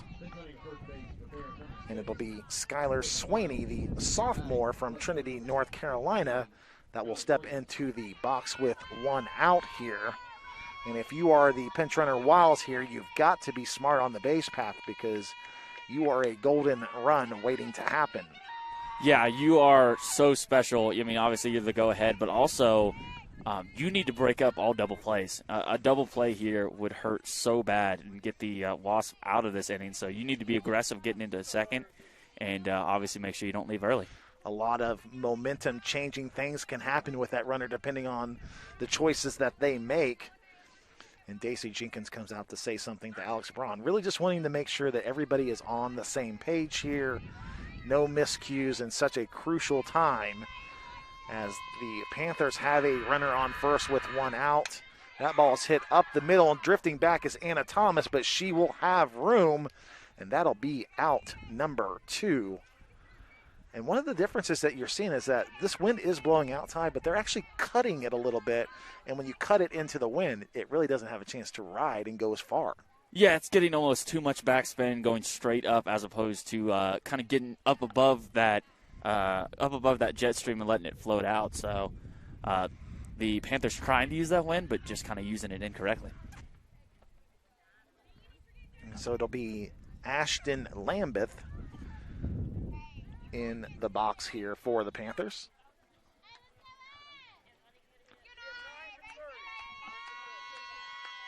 So Lambeth will be pinch hitting here for the Panthers.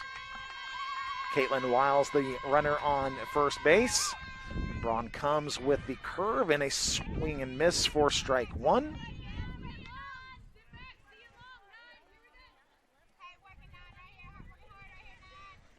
So Braun staying strong in the circle. And that ball is punched out to left field, and Ingo lets it drop in front of her. And a base hit with 2 outs puts runners on first and second, and that puts a runner in scoring position. And that definitely looked like one that maybe might have been caught normally, but the outfielders are playing a no doubles type of situation where would rather let a ball fall in front of us and they only get one, as opposed to a double to the wall where obviously people have the opportunity to score. So it may look like Kinsey was kind of holding up there, but it was just the way that they were placed before the at-bat. And the athlete in her thought she could probably make that play, but she wisely pulled up, let that ball drop, not get past her, make that runner stay at second. And so the Wasps find runners on first and second here, but they also find Braun ahead in this count, 0-2. So that's where that smart defensive play gives you still life. And Alex Braun, the senior, is ahead in this count. So don't expect anything too good here for at least a couple of pitches. That one is fouled back as Braun tried to come in and up. So Aaron Nelson, the batter for the Panthers.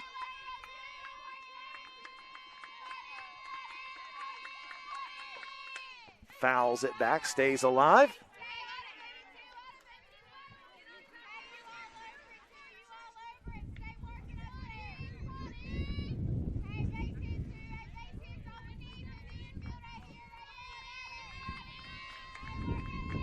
Big pitch here for Braun.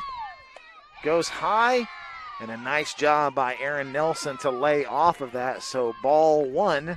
So 1 ball and 2 strikes. Again, runners on second and first for the Panthers here in the top portion of the 7th. That ball is in the dirt. Daisy Jenkinson knocks it down. So now the count is even at 2-2. And Braun switching heights there, goes way high, then goes way low, trying to get the batter to fish. But that also lets the batter know that she can kind of go anywhere. She comes inside, gets the call, and that is strike 3. Big time pitch right there by Alex Braun. That was huge. So the Ferrum Panthers get no runs on. I don't know if they had a hit or not, but it doesn't matter because we head to the bottom of the 7th, tied up at 0 with the Wasps and a chance to win this ball game.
So we head to the bottom of the 7th, and it'll be Daisy Jenkins leading off for the Wasp. She singled earlier in the game.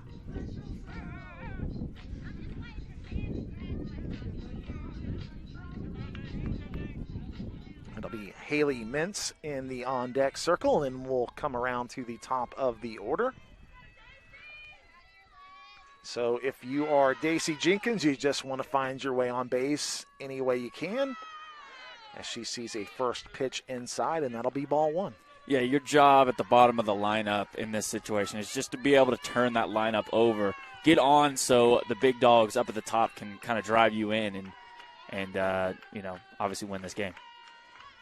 Jenkins fouls that one back, so it'll be 1-1. That was one of those check swings and catch a portion of it.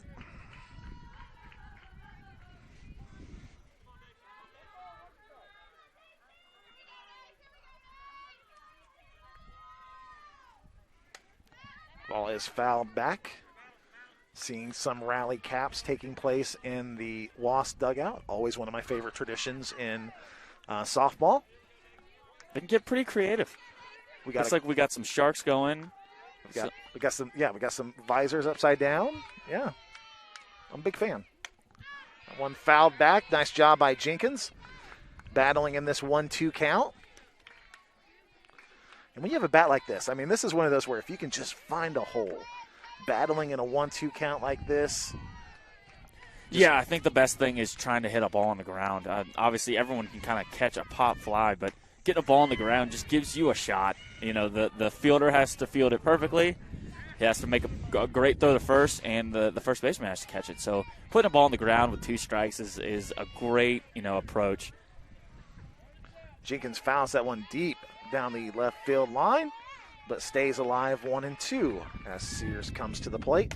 And that one's hit to the third baseman who drops it. Takes her time, though, over to first base and gets the out. So that'll bring up Haley Mintz. And when you talk about turning over that order, Ty, this is one person that you'd like to see on base for that to happen, as she is the team leader in stolen bases. So if you can get Haley Mintz on base here, then you have a lot of different options in how you can move around those bases. Yeah, she can turn any single into a double, but also someone who could score from first on a double. So someone you definitely want on here. She kind of check swing, fouls it down the third base line for strike 1. Do you think it would help if I let Haley know that I'm kind of cold? Let's wrap this up, Mintz. Come on.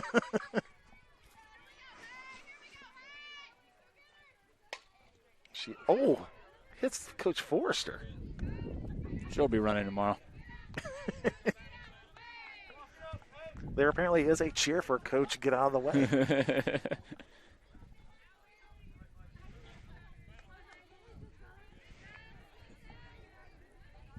Wears it like a champ, though. Yeah.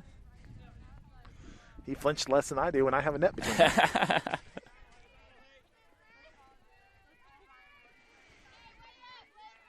Shouldn't wear that gold shirt if he doesn't want to, be a target out there. Yeah. So 0-2 to Haley Mintz.